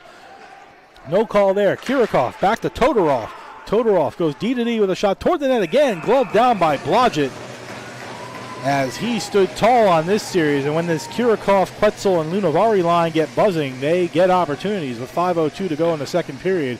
Feels like in the last minute or two, Coach, that the Eagles are just hanging on. Yeah, there's a lot of skill involved in that line for sure. So they're able to possess pucks, move pucks to spots, and complete plays. Face off to the right of Drew Blodgett, Sutton Murray, and Connor McCowell, a couple number 16s in the face-off dot to the right.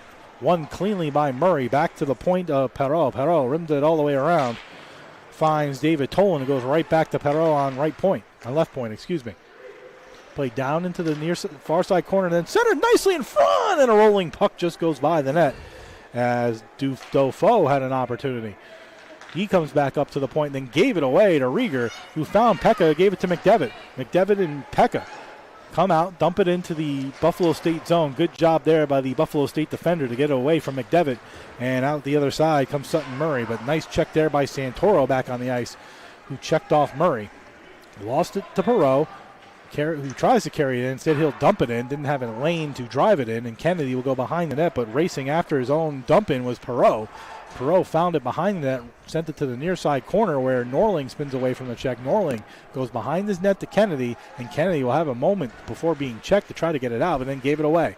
Rieger reversing the flow all the way over here to Norling. Norling has a chance to get it out, but he fanned on his clear again, and the puck kept in as Dafoe stepped up. Kennedy tries to get it out the other side, finally does, and here comes Santoro. Santoro up the center, gets checked away, and back comes Buffalo State as Powell in over the line on right wing. Takes a shot that's stopped by Blodgett, and a rebound gets popped up into the air and taken away by Norling. Norling carrying it out. Oh, big giant hit as Powell goes flying in the air. That's going to be a penalty. And Powell went Superman on that check as his full body was in the air. I'm surprised he didn't get hurt. And the Eagle players are looking at Powell upset as he tried to take Norling's body parts apart at 16:25, and he'll get a penalty there. I don't think I've seen a player go that high up in the air for a check, Coach. No, it's dangerous amongst anything else. It's dangerous, but you also have to question what was the motive there, because you're certainly not going to recover the puck, and the reason you're supposed to take the body is so you or someone there can get the puck, and he was the only player there, so not really understanding what was in the mind, what the thought process was of that play.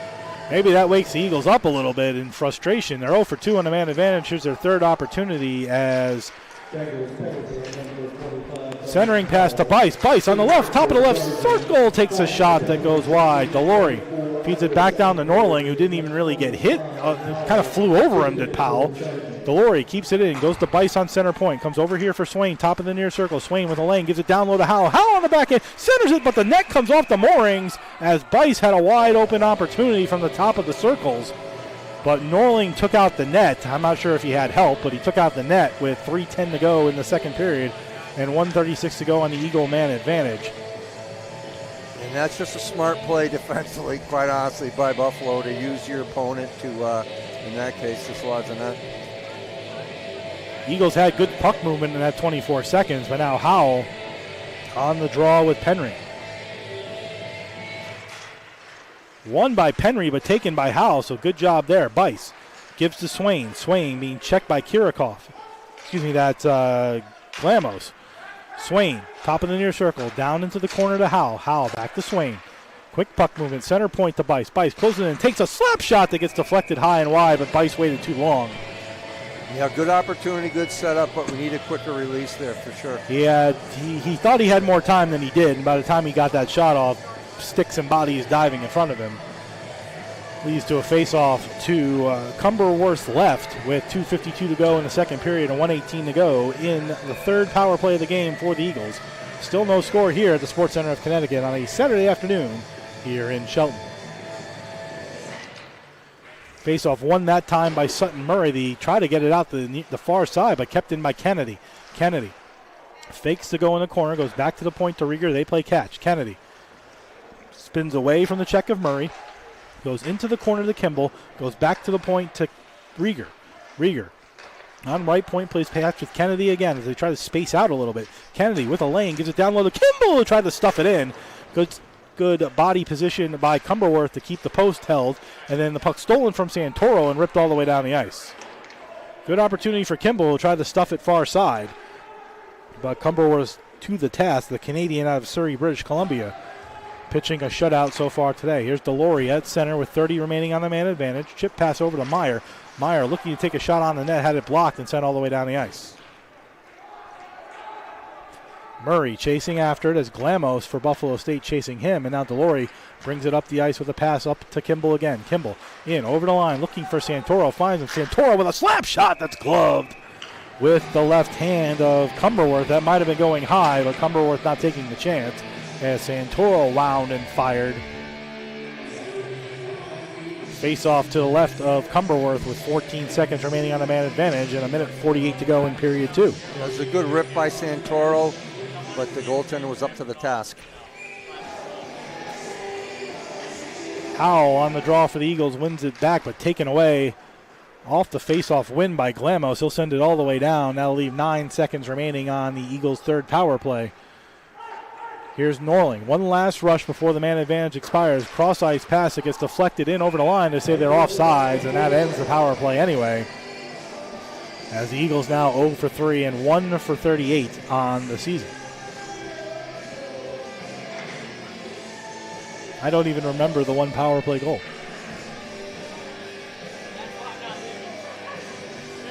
No, I couldn't name it either. We have to look that one up. Murray and Quetzal in the draw just outside the Buffalo State zone. Still haven't had that Murray versus Murray face-off yet, but Murray and Quetzal in the draw. One by Quetzal back to his D of Blango. Blango tries to dump it down, but good job by Noble. And then a hit from behind. No penalty there as Beckett was knocked from behind by Blango right near the boards. I'm not sure how that hit's any less dangerous a foot away from the boards than it is if he had ran into the boards, but no call anyway. And Beckett, no worse for wear, able to reverse the flow to Noble with 1:09 to go in the second period. Long pass looking for Bolak. Blocked and then brought back in by Quetzal. He'll take a wrist shot that gets stopped by Blodgett.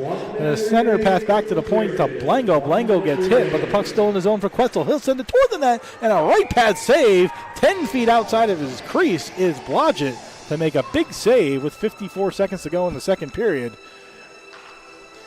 Buffalo State has definitely ramped up the hitting here in the last 4 or 5 minutes, not including the Superman effort of Donovan Powell,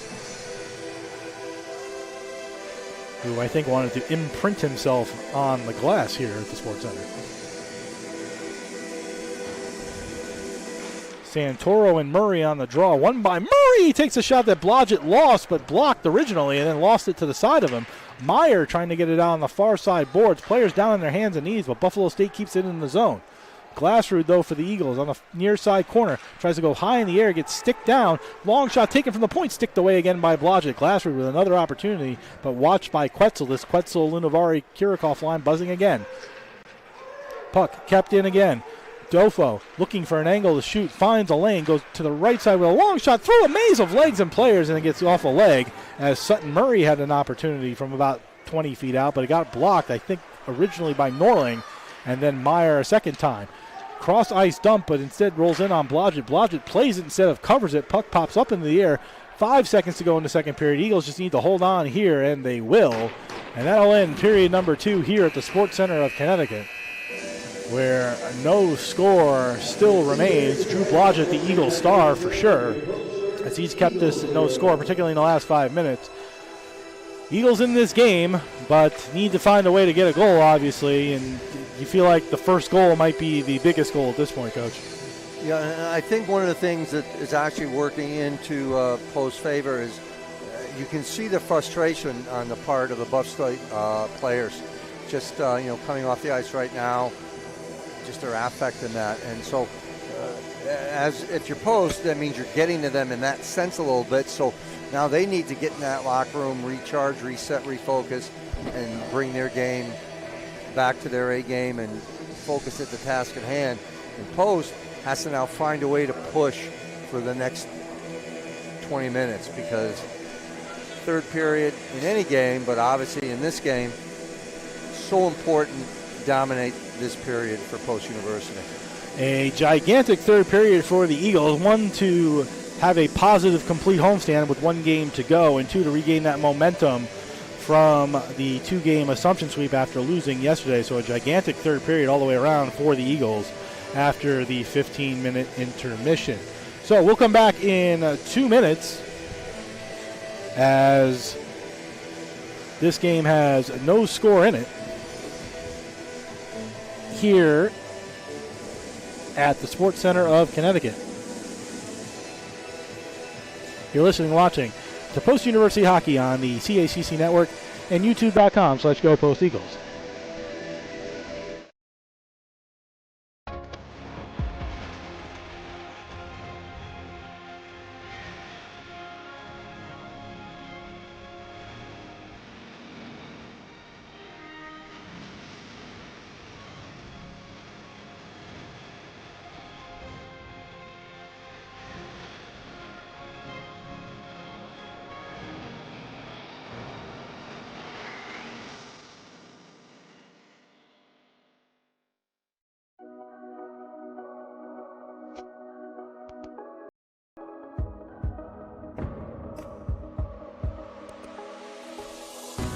Walking the path of integrity. Forever embracing a life in balance. Standing tall and confident. Leaders in the classroom, community, and field of play. With clear vision and a full heart. Looking to the future, devoted to the student athlete. Representing the Northeast. Diverse in composition, united by our values, determined by nature, uncompromised by choice.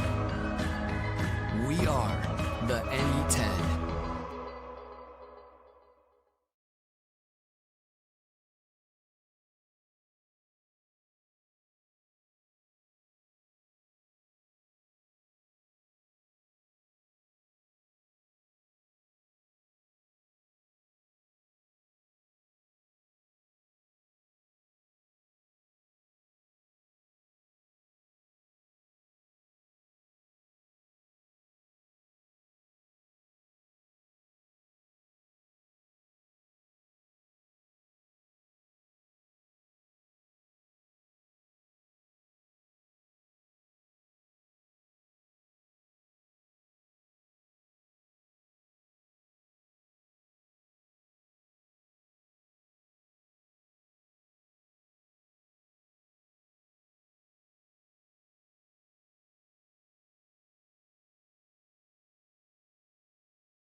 Second period intermission here at the Sports Center of Connecticut, where both teams have 0 goals so far, Buffalo State and your Post University Eagles.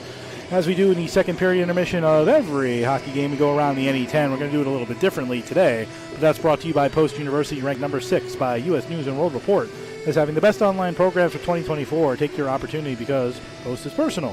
For more information on all of Post's degree programs, to visit campus or to apply, go to post.edu. That's post.edu. Eagle fans, it's 2025. Did you get everything you wanted for the holidays? If you didn't, did you get the latest post-university clothing and branded items? If you didn't, are you ready to update your closet and represent your Eagle fandom wherever you are, every day, every way, and everywhere? Whether you're walking around campus, rocking in the nest, strolling the neighborhood, on vacation, or out with that special someone, it's time to show your school pride. Go to posteagles.com, click on the fans section on the right-hand side, and click on School Store to get your Post-University Eagle gear. Use the code NEWGEAR25 between now and Sunday, January 5th at checkout to receive 25% off your order of $75 or more. Exclusions do apply. That's code NEWGEAR25, and it expires on Sunday, January 5th. So around the NE10, again, a little bit different. We did the Players of the Week from the last week, which is an Eagle sweep by Connor McCowell, Ben Cunine, and Scotty Swain. But the updated scores from yesterday, and we'll give you the updated standings as well, is LIU lost 10-1 to Assumption yesterday down in East Meadow. Obviously, that's a Division II versus Division I matchup. LIU defeating Assumption 10-1. Riviere defeated Franklin Pierce 3-1 up in Nashua yesterday. St. A's fell to Colby 5-2 at home, and St. Mike's and SUNY Potsdam went to a 1-1 draw. Technically a 2-1 shootout win, but a 1-1 draw in Potsdam in New York yesterday. Games today, St. Mike's and SUNY Potsdam will rematch at 4 p.m. up in Potsdam And St. A's will travel to LIU in a Division II versus Division I matchup. That game's scheduled to be played in Brooklyn for some reason. A St. A's versus LIU game this evening, actually, at 8 p.m. Games tomorrow, Massachusetts College of Liberal Arts will play Assumption at home.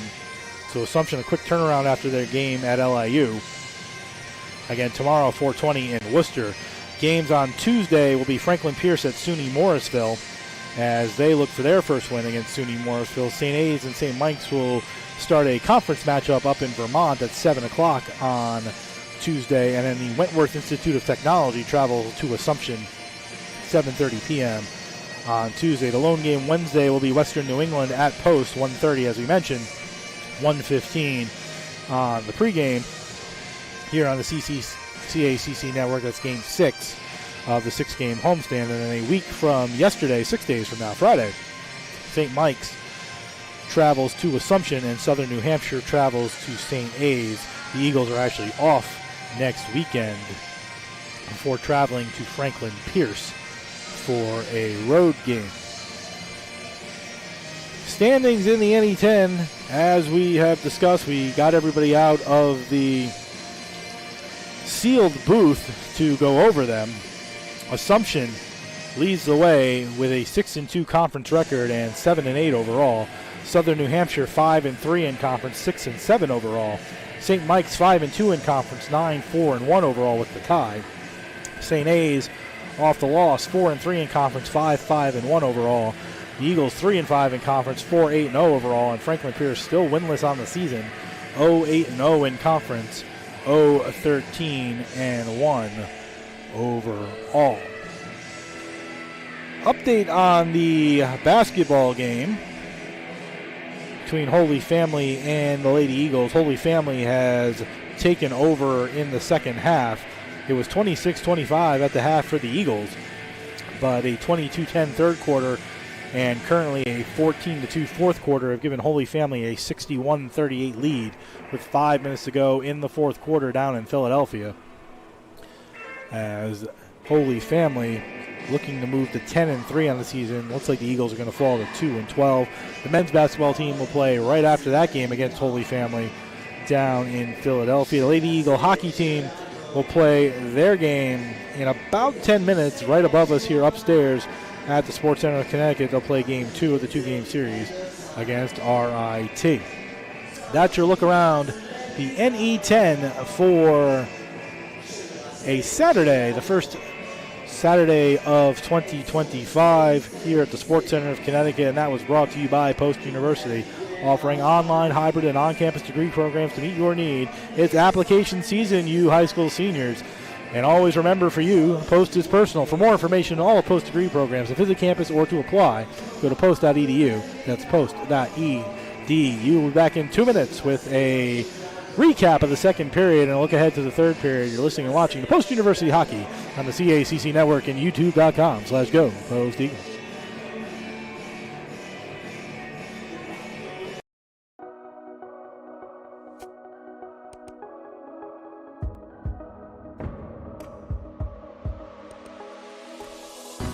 Walking the path of integrity. Forever embracing a life in balance. Standing tall and confident. Leaders in the classroom, community, and field of play. With clear vision and a full heart. Looking to the future, devoted to the student athlete. Representing the Northeast. Diverse in composition. United by our values. Determined by nature. Uncompromised by choice. We are the NE10.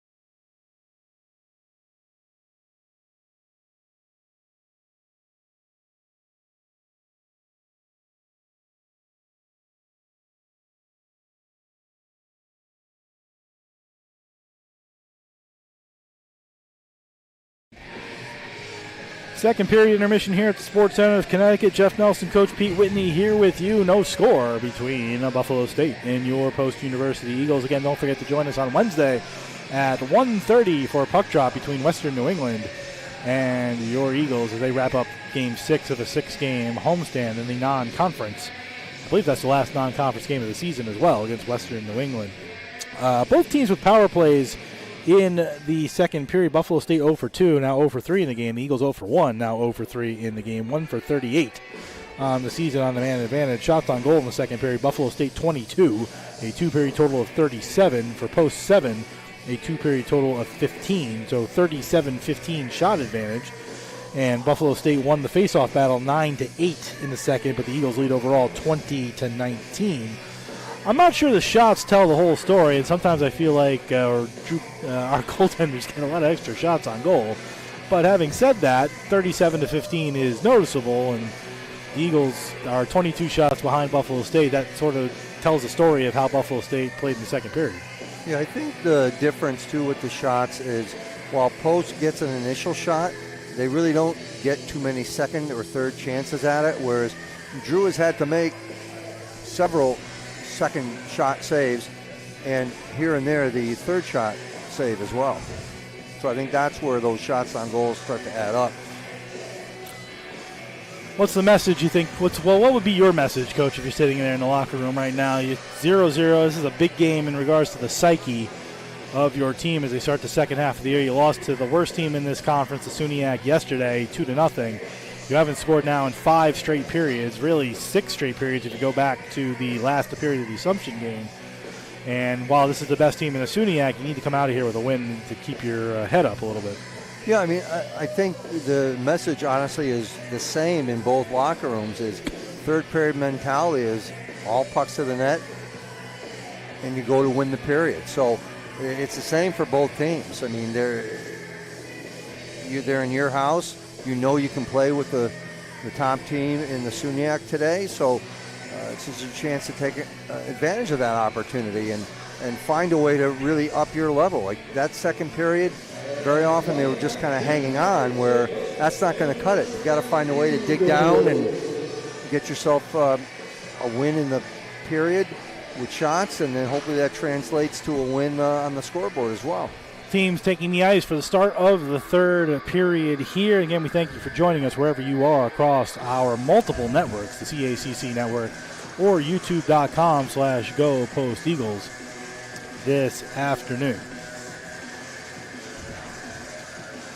Buffalo State in the black and orange will go right to left as you look at your screen and dial. Your Eagles in the home whites will go left to right. Don't forget to stay with us after the final whistle. We'll do the 3-star award show as picked up here in the booth, and if the Eagles win, we'll have a player of the game interview that's after the final whistle here this afternoon in Shelton, Connecticut. Murray and Quetzel on the draw as we start period number 3 here at the Sports Center of Connecticut. Face-off 1. Murray 3 for 3 on the opening draws in the game. Back to Glassrud, who fed to Bice. Glassrud gives to Murray. He carries it out of his own zone, gets to the red line, goes high in the air, dumps it in on a cross-ice dump. Beckett chased after it. Had it roll off a stick and then taken out by an aggressive Buffalo State Lunavari. Lunavari on left wing, 1-on-2, avoids it and they score! What a play by Lunavari, avoided the hit by Glassrud, left the puck for Kirikov, and he ripped it by Blodgett at 26 seconds. A well-designed play. And their leading point scorer, Vadim Kirikov, scores his 4th of the season at 26 seconds from Lunavari. And Buffalo State takes a quick 1-0 lead. Yeah, that was just giving too much time and space to an extremely group of talented players. We'll see if there's a second assist on that goal, but for the moment it'll be Kirikov from Lunavari. For Kirikov, his 4th. Now, Lunavari, his 4th point of the season, and the Eagles trail 1-0 very quickly here to start period number 3. Not the start the Eagles were looking for, but really a good play by Lunavari, who avoided the hit from Glassrud and then left the puck for Kirikov. Well, again, we talked about how important it was to take away time and space against the talented players. And at that point to start the game, Buffalo was just a little bit more ready than Post was. Norling tries to take a puck out to center. Couldn't get it there. Then left over here on left point, down low with a backhand, but there's a whistle behind the play. There's a player down. Interesting timing because Murray had an opportunity right next to the goal. But there's a player down up on the half wall. Nobody's coming out to help him, which is kind of ironic. I think that's Mike Marquez, who's able to get up on his own power. Not sure what happened to Marquez. I didn't see if he got hit or what happened to him. But 1:07 into this third period, 1-0 Buffalo State on the Kirikoff goal.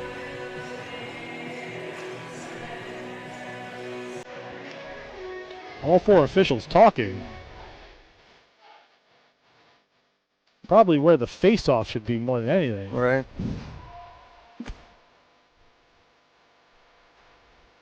Now they're over to talk to Coach Murphy on the Buffalo State bench. Looks like the face-off's going to be inside the zone. Although if it's the Buffalo State player that's hurt, I'm not sure why the face-off would be inside the zone and you blew the whistle. No, sorry, Coach. Because he didn't get the puck to the net. If Drew had covered it, then that makes sense, but that didn't happen. Okay. Powell turns around, he scores! Powell, turnaround shot, and this is a guy who's been all over the ice today. Found the puck at the top of the far circle off the face-off win. He turned around, spun it past Blodgett at 110, and that's 2 goals, 44 seconds, and Buffalo State has a 2-0 lead. Yeah, so we saw that in the first period. We saw the clean draw by Howell and the shot by Post that missed the net. That was just the carbon copy of that clean draw, but the shot that did not miss the net. For Powell, it's his 6th goal of the season, and he is the leading goal scorer on the Buffalo State team. Give the assist to Sutton Murray, his first assist of the season, the freshman out of Rochester Hills, Michigan. But Powell, the freshman from Wixom, Michigan, a couple of Michigan boys on that one, make it 2-0. And Powell listed as 6'3", 185. Looks bigger than that. He turned around. His slap shot, he raises that stick very high, and on that wrist shot, he just turned and fired. And I'm not sure Blodgett was able to see it. No, like I said, in a clean draw like that, there's so much traffic in front of you as a goaltender that if your D aren't pushing guys aside, you really have no chance of seeing that puck.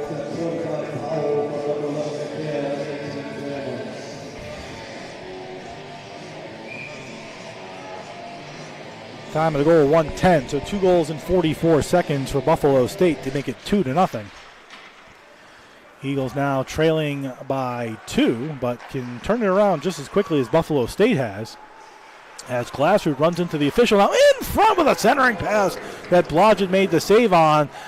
Glassrud ran into the official. Puck got centered in front. The only one there was Bizal. Give and go as Buffalo State is buzzing, and now McCall gives to Pekka with an opportunity to get out. Pekka tries to dump it into the middle. He gets taken down. Puck sent deep inside the Buffalo State zone. Now rimmed around to the far side. Pekka comes over with a nice hip check. More so the size than anything else because Pekka is shorter than the 6'3" Perreault. But he took Perreault out with a bit of a hip check.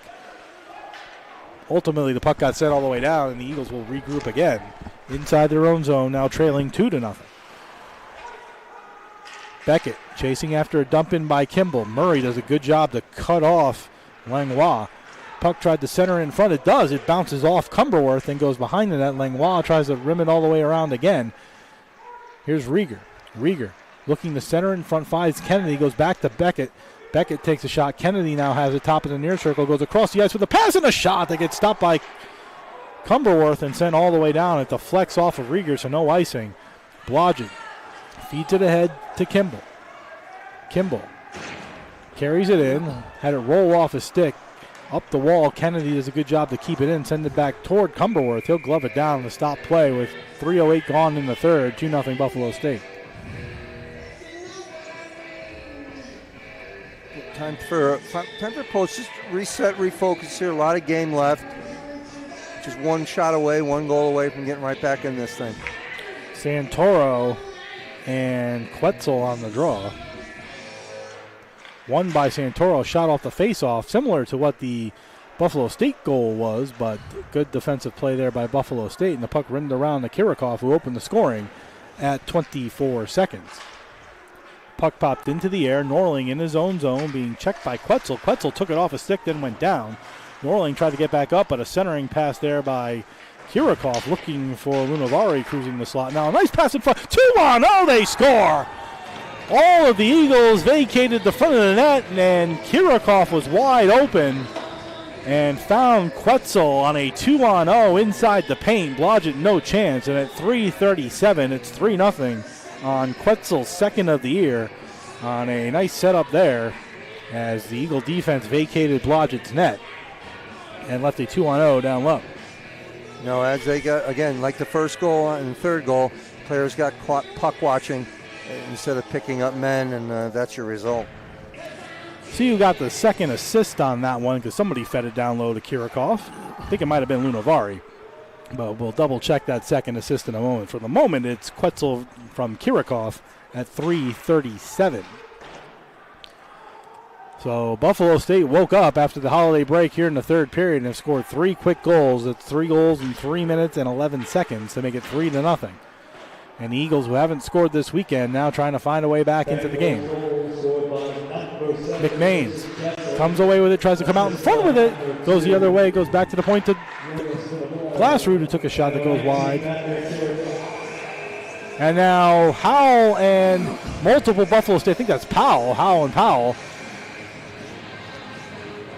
fighting each other as the Eagles are frustrated.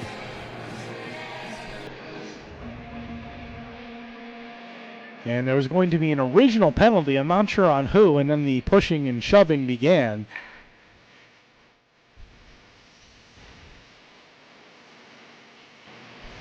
So Howell to the box. I think he might have had the original penalty. We'll see if there's anything else that comes with it. At least 2 more guys are going.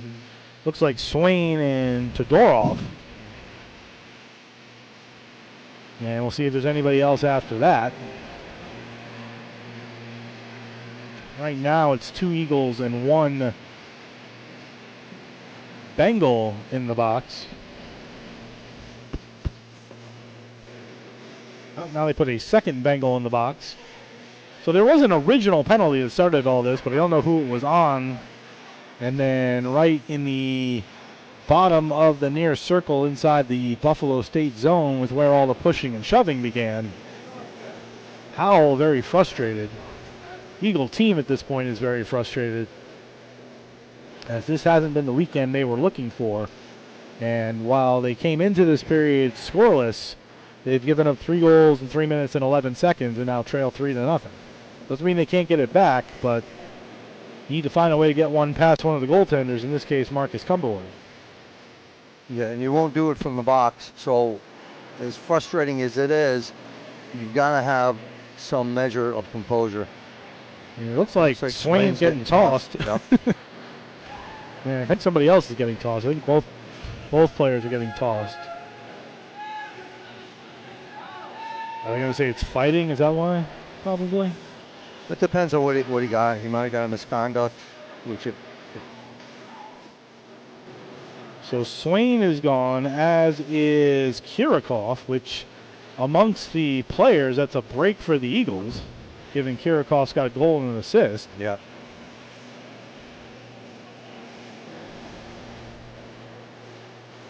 This is where we need to get a microphone on that side of the ice, because they're going to talk it out and we're not going to be able to figure out what exactly happened. But 4:12 gone in the third period, where all the fun began. Thought if anything, Howell might have been the one to get pulled, because he was the one who was sort of instigating the affair, but Swain and Kirikoff both appear to be tossed, because even with 5 and 10, that would still leave him 48 seconds to sit in there. Yeah, I'm not sure how the second man in, so to speak, enters into this equation, but you're right, even with a 5 and a 10, I mean, still got 48 seconds left to get back in it, like you said. So as the officials talk to the players on the ice, now one referee will go talk to Coach Richter.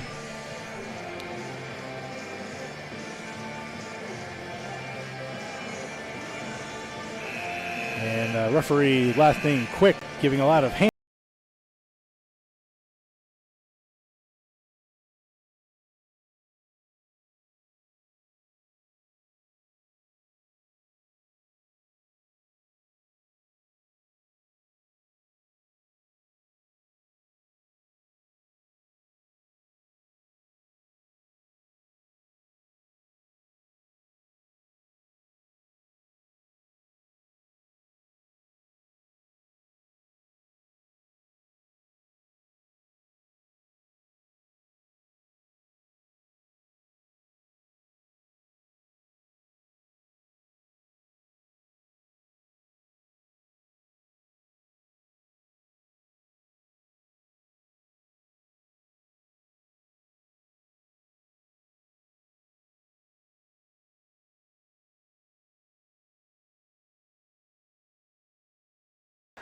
Face-off one in that finally we had the Murray versus Murray matchup, but because of the penalties we didn't even notice. So face-off won by Sutton Murray. Eagles, number 9, roughing misconduct. Time of the penalty 4-12. Simultaneously, number 37 for the Eagles, face mask, game misconduct. Bengals penalty, number 44, roughing with a misconduct. Time of the penalty 4-12 in the third period. Simultaneously, number 19, face mask, game misconduct. So it would appear that, Face mask you do get tossed for. okay, so Swain and Kirikov each with face masks. I gather they grabbed each other's face masks? Yep, grab the cage. Grabbed each other's face masks. So automatic game misconducts for Swain and Kirikov, while Howell and Todorov each got roughing and a 10-minute misconduct. So Swain and Kirikov gone. That probably doesn't lead to a game suspension at all, Coach, or does it? I don't think that does. Because Okay. that's not the same. As misconduct's not the same as a DQ. Okay. So game misconduct for Swain and of the Eagles and Kirikov of Buffalo State.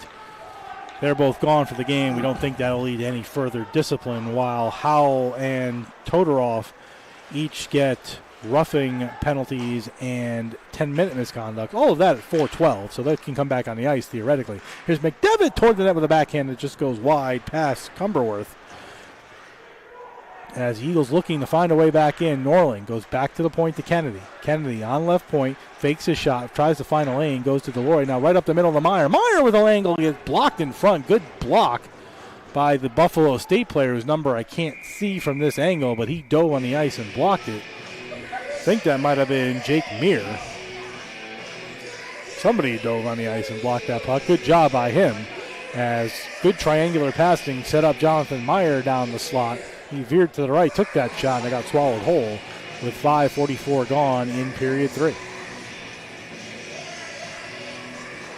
Face-off one clean by Santoro to Delory toward the net, looking through a screen. It goes off of Santoro, though, and out comes Powell. Powell gets the center, dumps it in around the boards. Instead, it just dies. It actually bounces in front to Blodgett.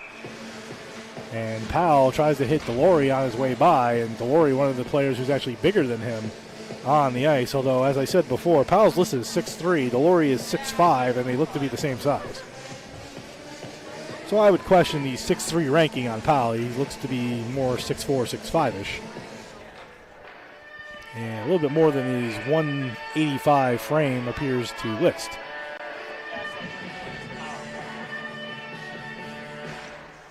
Doesn't make him any less of a hockey player, just like the stats to be correct. Puck sent back to center, where Manoff will play it. It'll get rimmed all the way around the boards from the far side to the near side. McCosh leaves it for Penry. Penry tried to center it in front. Puck comes back to the point to Manoff. He'll go D to D to Langlois. Langlois looking for Bizal. He sends it toward the net just wide. Here's Penry on the other side. Penry leaves it, but Delory the only one back there, and here's Noble. Noble up in the air, goes past the body of Langlois and all the way down the ice. Quick return pass looking for Bizal, but in the way got McCosh. Kind of stole it, then dumped it in. And now giving away, here's McCosh in front with a turnaround shot that's stopped by Blodgett. Not sure if it went off Bice's leg or off of Blodgett himself. It popped up in the air. Now McMain's having to avoid a linesman chasing Langlois behind the Buffalo State net. Comes all the way around the glass root. He'll take a shot toward the net that gets deflected and goes wide. Here's Manoff the other side trying to get it out of the zone. He does, and all the way down. This may be an icing, and it will not be. I think it just died an inch from the line. Just died right before the line, so Glassroot will have to play it. With 7 minutes gone in the third, 3-0 Buffalo State. McMains leaves a touch pass for Murray, who I think was going off on a line change. Instead, he had to step up and dump it in. That killed the momentum of the play. McMains gets in the way of Quetzel, but Buffalo State tries to bring it out, but McCall steps in the way of it. Here's a play looking for Rieger. Rieger with some time and space takes a shot. It pops up in the air. It lays in the slot for a moment and squirts away. Bolak, excuse me, that's McDevitt. Tries to reverse the flow down low to McMains. We've got McMains, McCall, and McDevitt out there. But ultimately the puck is lost and brought out by Quetzel. Quetzel in over the line, 1-on-3. Big hit by McDevitt on Quetzel, and a shot taken from the left corner by Perreault, then brought out in front again. Nobody in front. Shot taken and scored by Quetzel, who took the big hit from McDevitt, got up. All of the Eagles left the net again, and in front was Quetzel wide open for his second of the game, third of the season at 7:58, and it's 4-0. Yeah, the wheels have come off here a bit. We're not settling down. We're not picking guys up. The wheels have definitely come off right now. Yeah, it felt like when Quetzel broke through, it was like a 1-on-4, and all four players wanted to make the big hit. McDevitt actually did make the hit on Quetzel, but he got back up and got a pass and put it into the net, give an assist to Dofo. And we'll see who gets the second assist. All of this at 7:58, but at 4-0 Buffalo State, as they have blitzed the Eagles here in the first 8 minutes.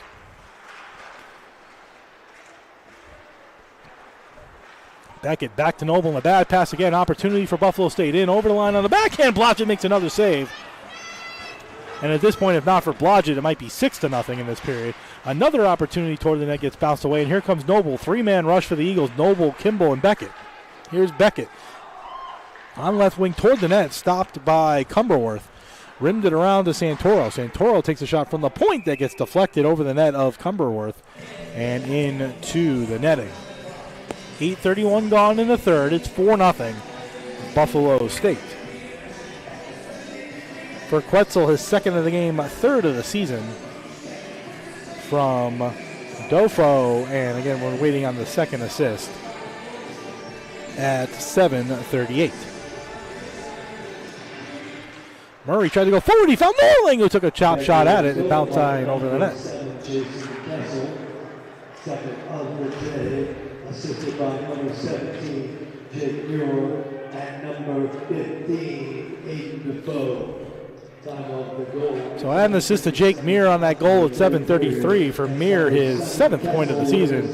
So officially it's Quetzel from Dofo and Muir at 7:58. Offsides go Buffalo State, as Glamos tried to bring it right back in. I haven't seen a ton of Joe Glamos today, but 8 points on the season for the senior out of Baldwinsville, New York.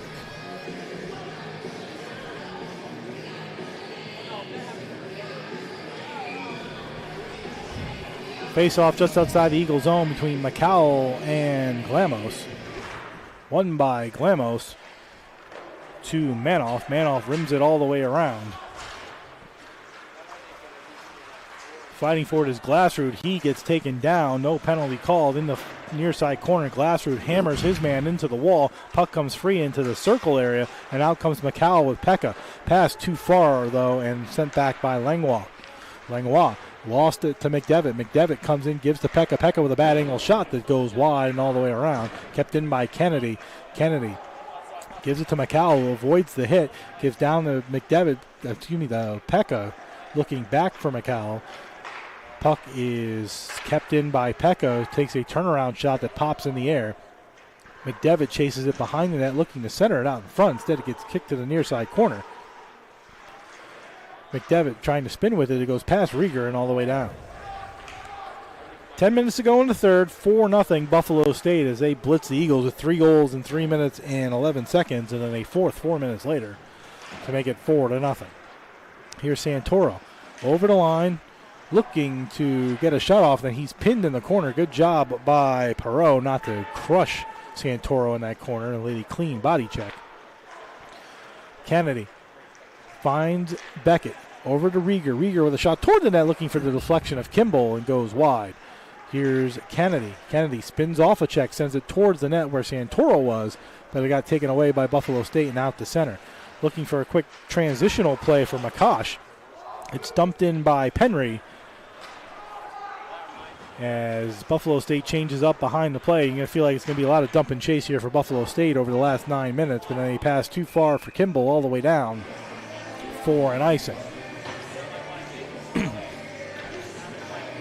Drew Blodgett, who stopped 37 of 37 shots through the first 2 periods, has been blitzed here in the third, but nothing he could do on at least 3 of the 4, if not all 4. 2 of those goals, his defense totally disappeared, including a 2-on-0 from below the circle, which you rarely see.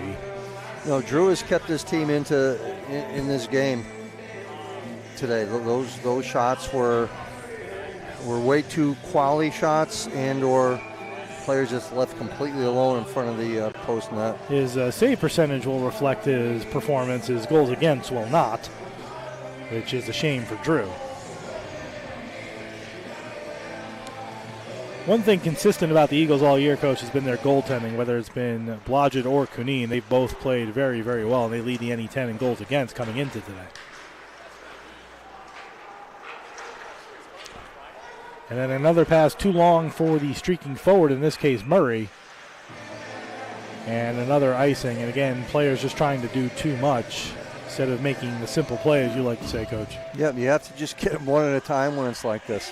You're not going to all of a sudden spring somebody and get that breakaway goal. I mean, if that's what you want to try, more often than not, you're going to end up back in your own zone trying to take a draw. And you also can't score 4 goals on one play. So true story. Even in the NBA, you can only make a 3-pointer. Here's Kimball, 2-on-2 with Baxter. He finds back closing in, and he gets taken down. No call, even though from behind. Excuse me, that was Beckett, not Baxter. Beckett got taken down from behind. Beckett pinned again on the wall. Beckett gives it to Santoro. Goes back to Noble. Noble with a lane. Tries to take a shot. Fanned on it. Gets it back. Tries to take another shot. Toward the net. It goes wide. Santoro is trying to stick check away Mir, but then taken away by Quetzal. Quetzal's got 2 in the game. Feeds up for Lunavari. Lunavari tries to center it, but goes all the way through to the other side. Kept in, though, by Mir. Mir, who's replaced Kirikov on this number 1 line. Kirikov tossed for a face mask, as was Scotty Swain at 4:12 of the third period. Delory looking for Noble, rolls off Noble's stick, kept in the zone momentarily though, and still kept in. And then wide open down low again was Tolan, but they couldn't get it to him. And again in front, wide open again is Mir, and the Eagle defense just leaving Blodgett exposed. Right now, multiple opportunities that they could have corralled the puck. 2 goals at least already, and then 2 chances right there. Murray rims it all the way around. Delory on the near side corner, trying to do anything with it, goes back the other way, and it's just like Buffalo State wants it more right now. Delory rims it around, looking for Meyer. Meyer finally gets it out to center, and he's going to ice it. Yeah, again, these are those little, look like I say, innocuous plays that there's no reason to ice a puck there. Now you're stuck in your zone. You got to win a draw, and you got to grind it out again. I feel like your coaching antenna has gone up here. As Coach Richter calls a timeout, I feel like your coaching antenna has gone up here. A little bit, I think.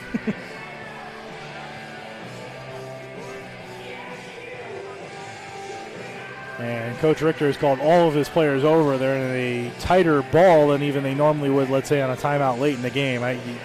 We all can feel it. Coach, you've obviously done this a lot longer as a coach, and you can feel that the team is, I'm not sure what the exact word is, but they're not playing with any kind of continuity.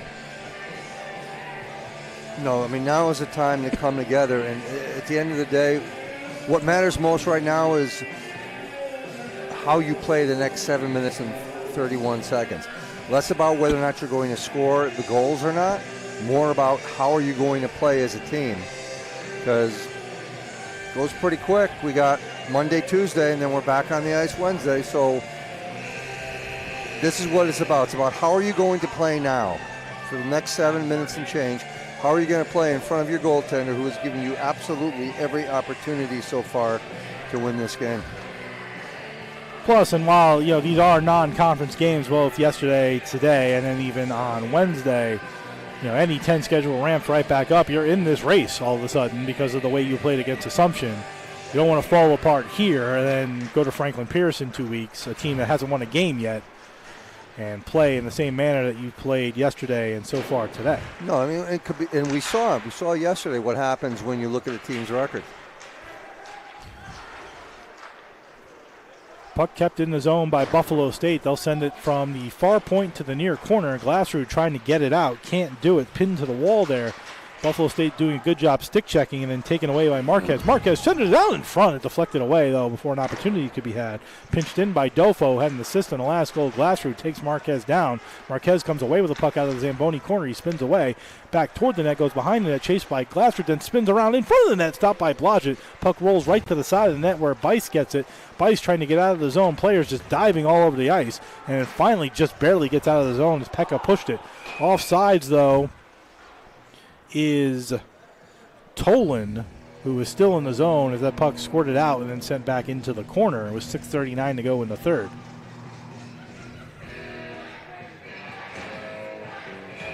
Murray and Glamos just outside the Eagle zone.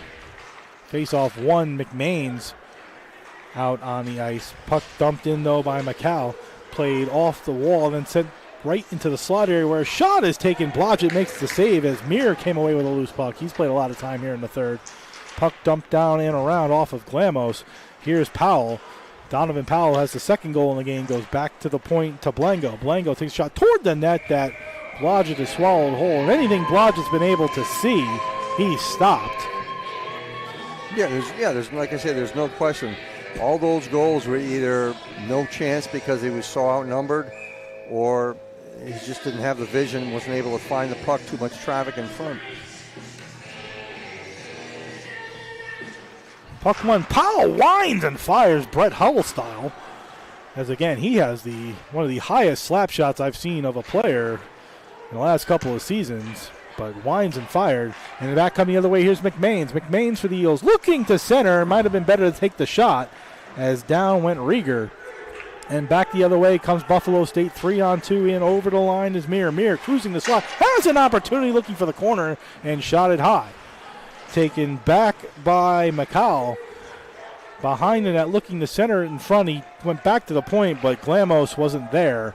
And it goes out to center. Eagles make a full line change. They come back in over the line. Does Glamos. Glamos has some space. He goes head hunting high and shot it over Blodgett's head. And here comes the other way. Here comes Beckett. 2-on-2 with a shot toward the net that's stopped by Cumberworth.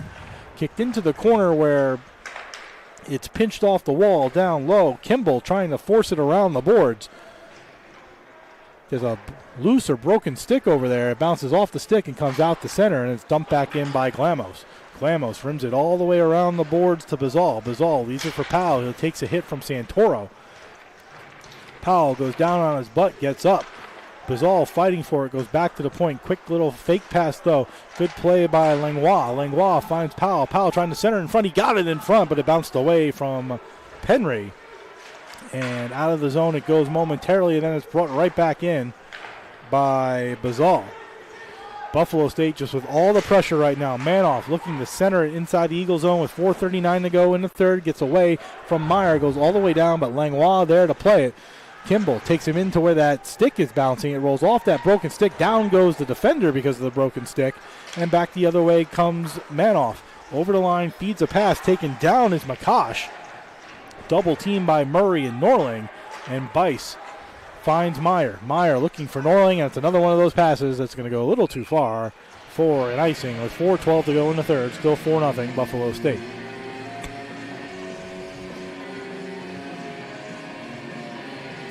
Don't forget to join us on Wednesday as the Eagles will play Game 6 of the 6-game homestand and try to get back to 500 on the homestand as they host Western New England here at the Sports Center of Connecticut. 1:30 puck drop, 1:15 pregame on the CACC network and youtube.com/go Post Eagles.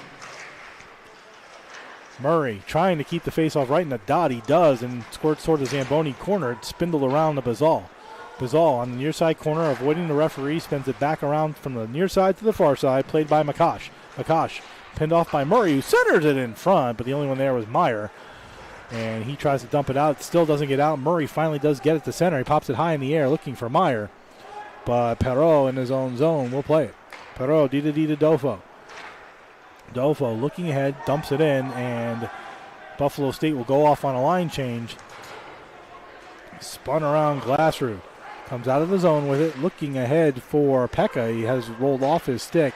Pekka did a good job to stop it before it could go backwards the other way, but then it's popped up at center. And a play by Jake Meir. McDevitt for the Eagles, in over the line, takes a shot toward the net, the most dangerous shot faced by Cumberworth this period. Stopped by the glove in the left pad with 3:17 to go in the third period, 4-0 Buffalo State.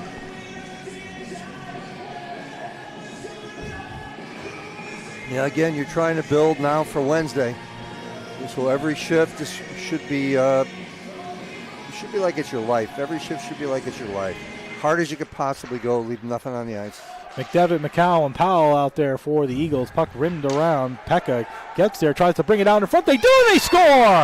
I believe it's Matthew Pekka at 16:54. The Eagles get a goal on the board. And at least it's something as Run PMC forces Buffalo State to make a mistake, and Pekka gets his first goal of the season, the junior from Bolton, Ontario. Give McDevitt at least one of the assists, maybe McCowell the other at 16:54. Spoils the shutout. It's nice to see him rewarded with the effort that he puts in every shift. Yeah, it's been the one consistent line for them, Coach, and as Coach Richter had told me yesterday, this is a line that's going to stick together for a while. So Run PMC does what they need to do and at least changes some of the momentum a little bit, giving the Eagles a goal at 16:54 to make it 4-1. It'll give you something to build on for Wednesday. Assist by number 2, Owen Rager, and number 7, Ethan Kennedy. That's number 20. So Pekka, his first of the year, officially they'll give it to Rieger and Kennedy, the assists. So take the assist for McDevitt off the board.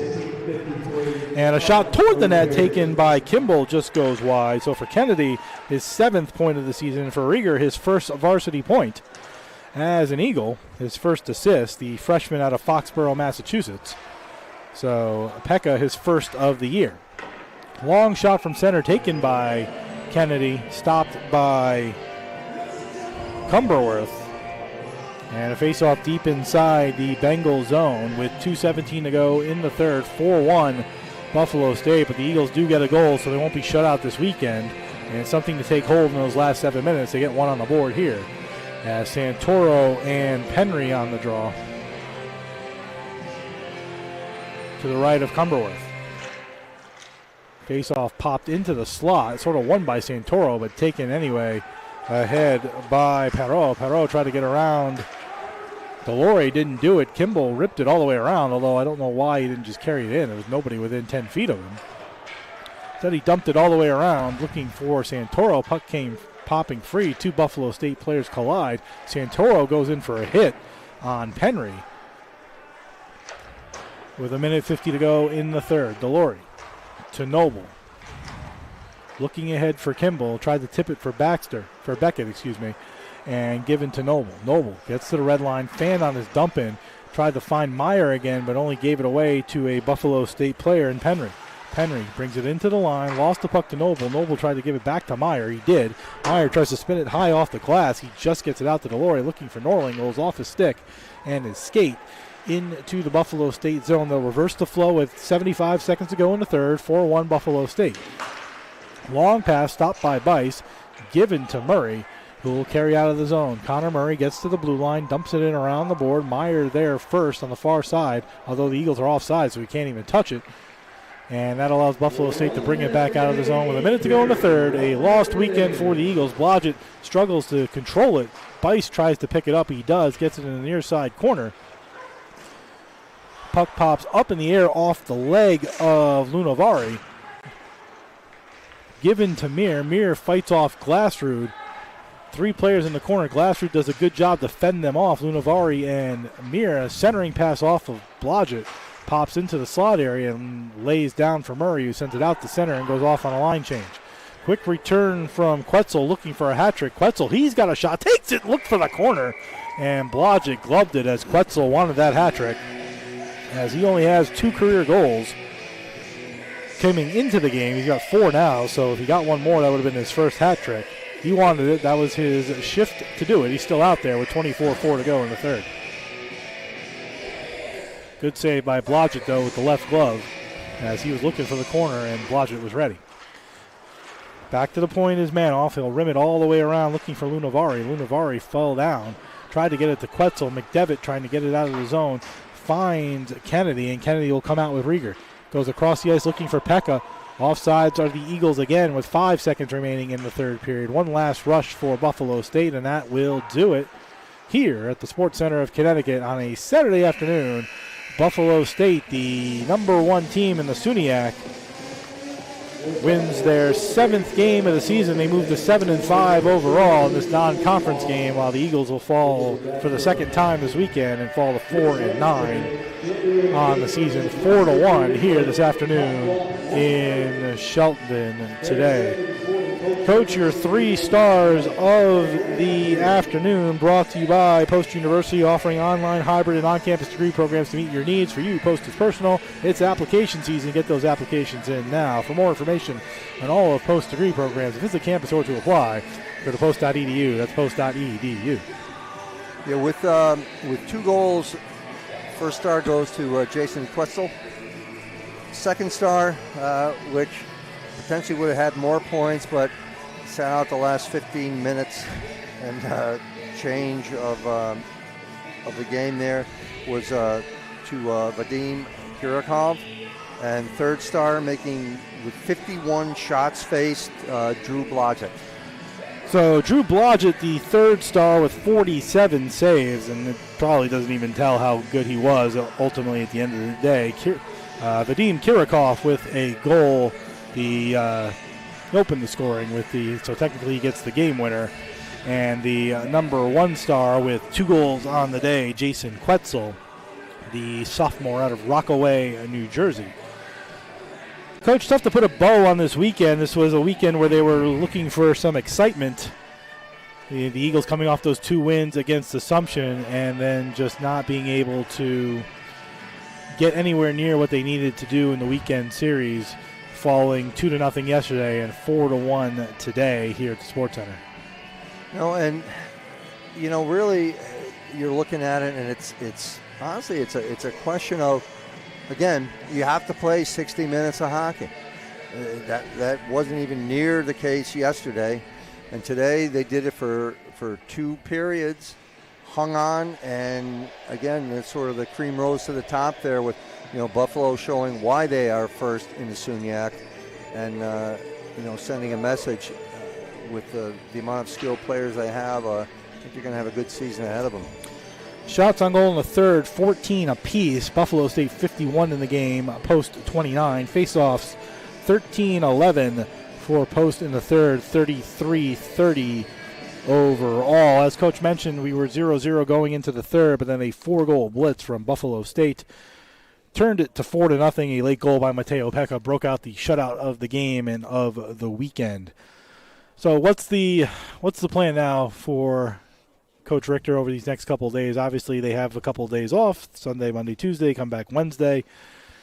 And then they get another break again. They get a 10-day break after the game on Wednesday, but 3 days off to think about this weekend before playing Western New England, who's a good team as well. Yeah, I mean, for Coach Richter, I think his charge is to decide who should be in the lineup. As far as changing anything, it's really in that room. It's really those players making a decision to play a certain way, because you saw that in the first period, how they could dominate a team, how they could push, maybe not get the exact result they want, but when you're not winning a lot, wins are hard to come by, there's no question. But you need to play a certain way, and you need to play that certain way all the time. That's the first box to check. Once you check that box, from that, success comes. So It's really those players, again, getting together as a group and deciding that they will play the way they can play for a full 60 minutes. That's the story this afternoon and really this weekend. Again, a tough weekend for the Eagles with a lot of momentum. Sometimes, holidays are great, but sometimes it kills the momentum, and who knows what would happen if these games were a week after the Assumption games. But that's not what the schedule is, and that's not what life is. And in this case, tough weekend for the Eagles. Have an opportunity to rebound on Wednesday. And again, the one, I guess, plus, Coach, is that's part of these non-conference games, right, is you can play badly and it doesn't really damage you too much, whereas in another week or two, they're going to start the conference schedule up again and really need to win those games if they want to stay in the conference race. Yeah, you really have to, get this figured out by the time you start playing those conference games. Like you said, this is your opportunity to do that. These 3 games, they saw what they put a product out yesterday that obviously wasn't successful. They put a product out in this game, which for 1 to maybe 1.5 periods was successful, regardless of the goal scoring piece. But the way they played was successful. So now they're going to have to, like I say, find a way to put that product on the ice that is consistent and good for 3 periods, and then wins can come from that. Wins will be a byproduct of your ability to do those kinds of things. Coach, we'll see you on Wednesday. Yes, sir. Final score here this afternoon, Buffalo State 4, Post University 1. Eagles fall to 4-9 on the season. Don't forget to join us on Wednesday, 1:30 puck drop, 1:15 pregame on the CACC network and youtube.com/go Post Eagles. For Coach Pete Whitney, for Ryan Nelson and her 16th birthday, I'm Jeff Nelson. We'll see you on Wednesday, 1:30 face-off, 1:15 puck drop against Western New England. Have a good day, everybody.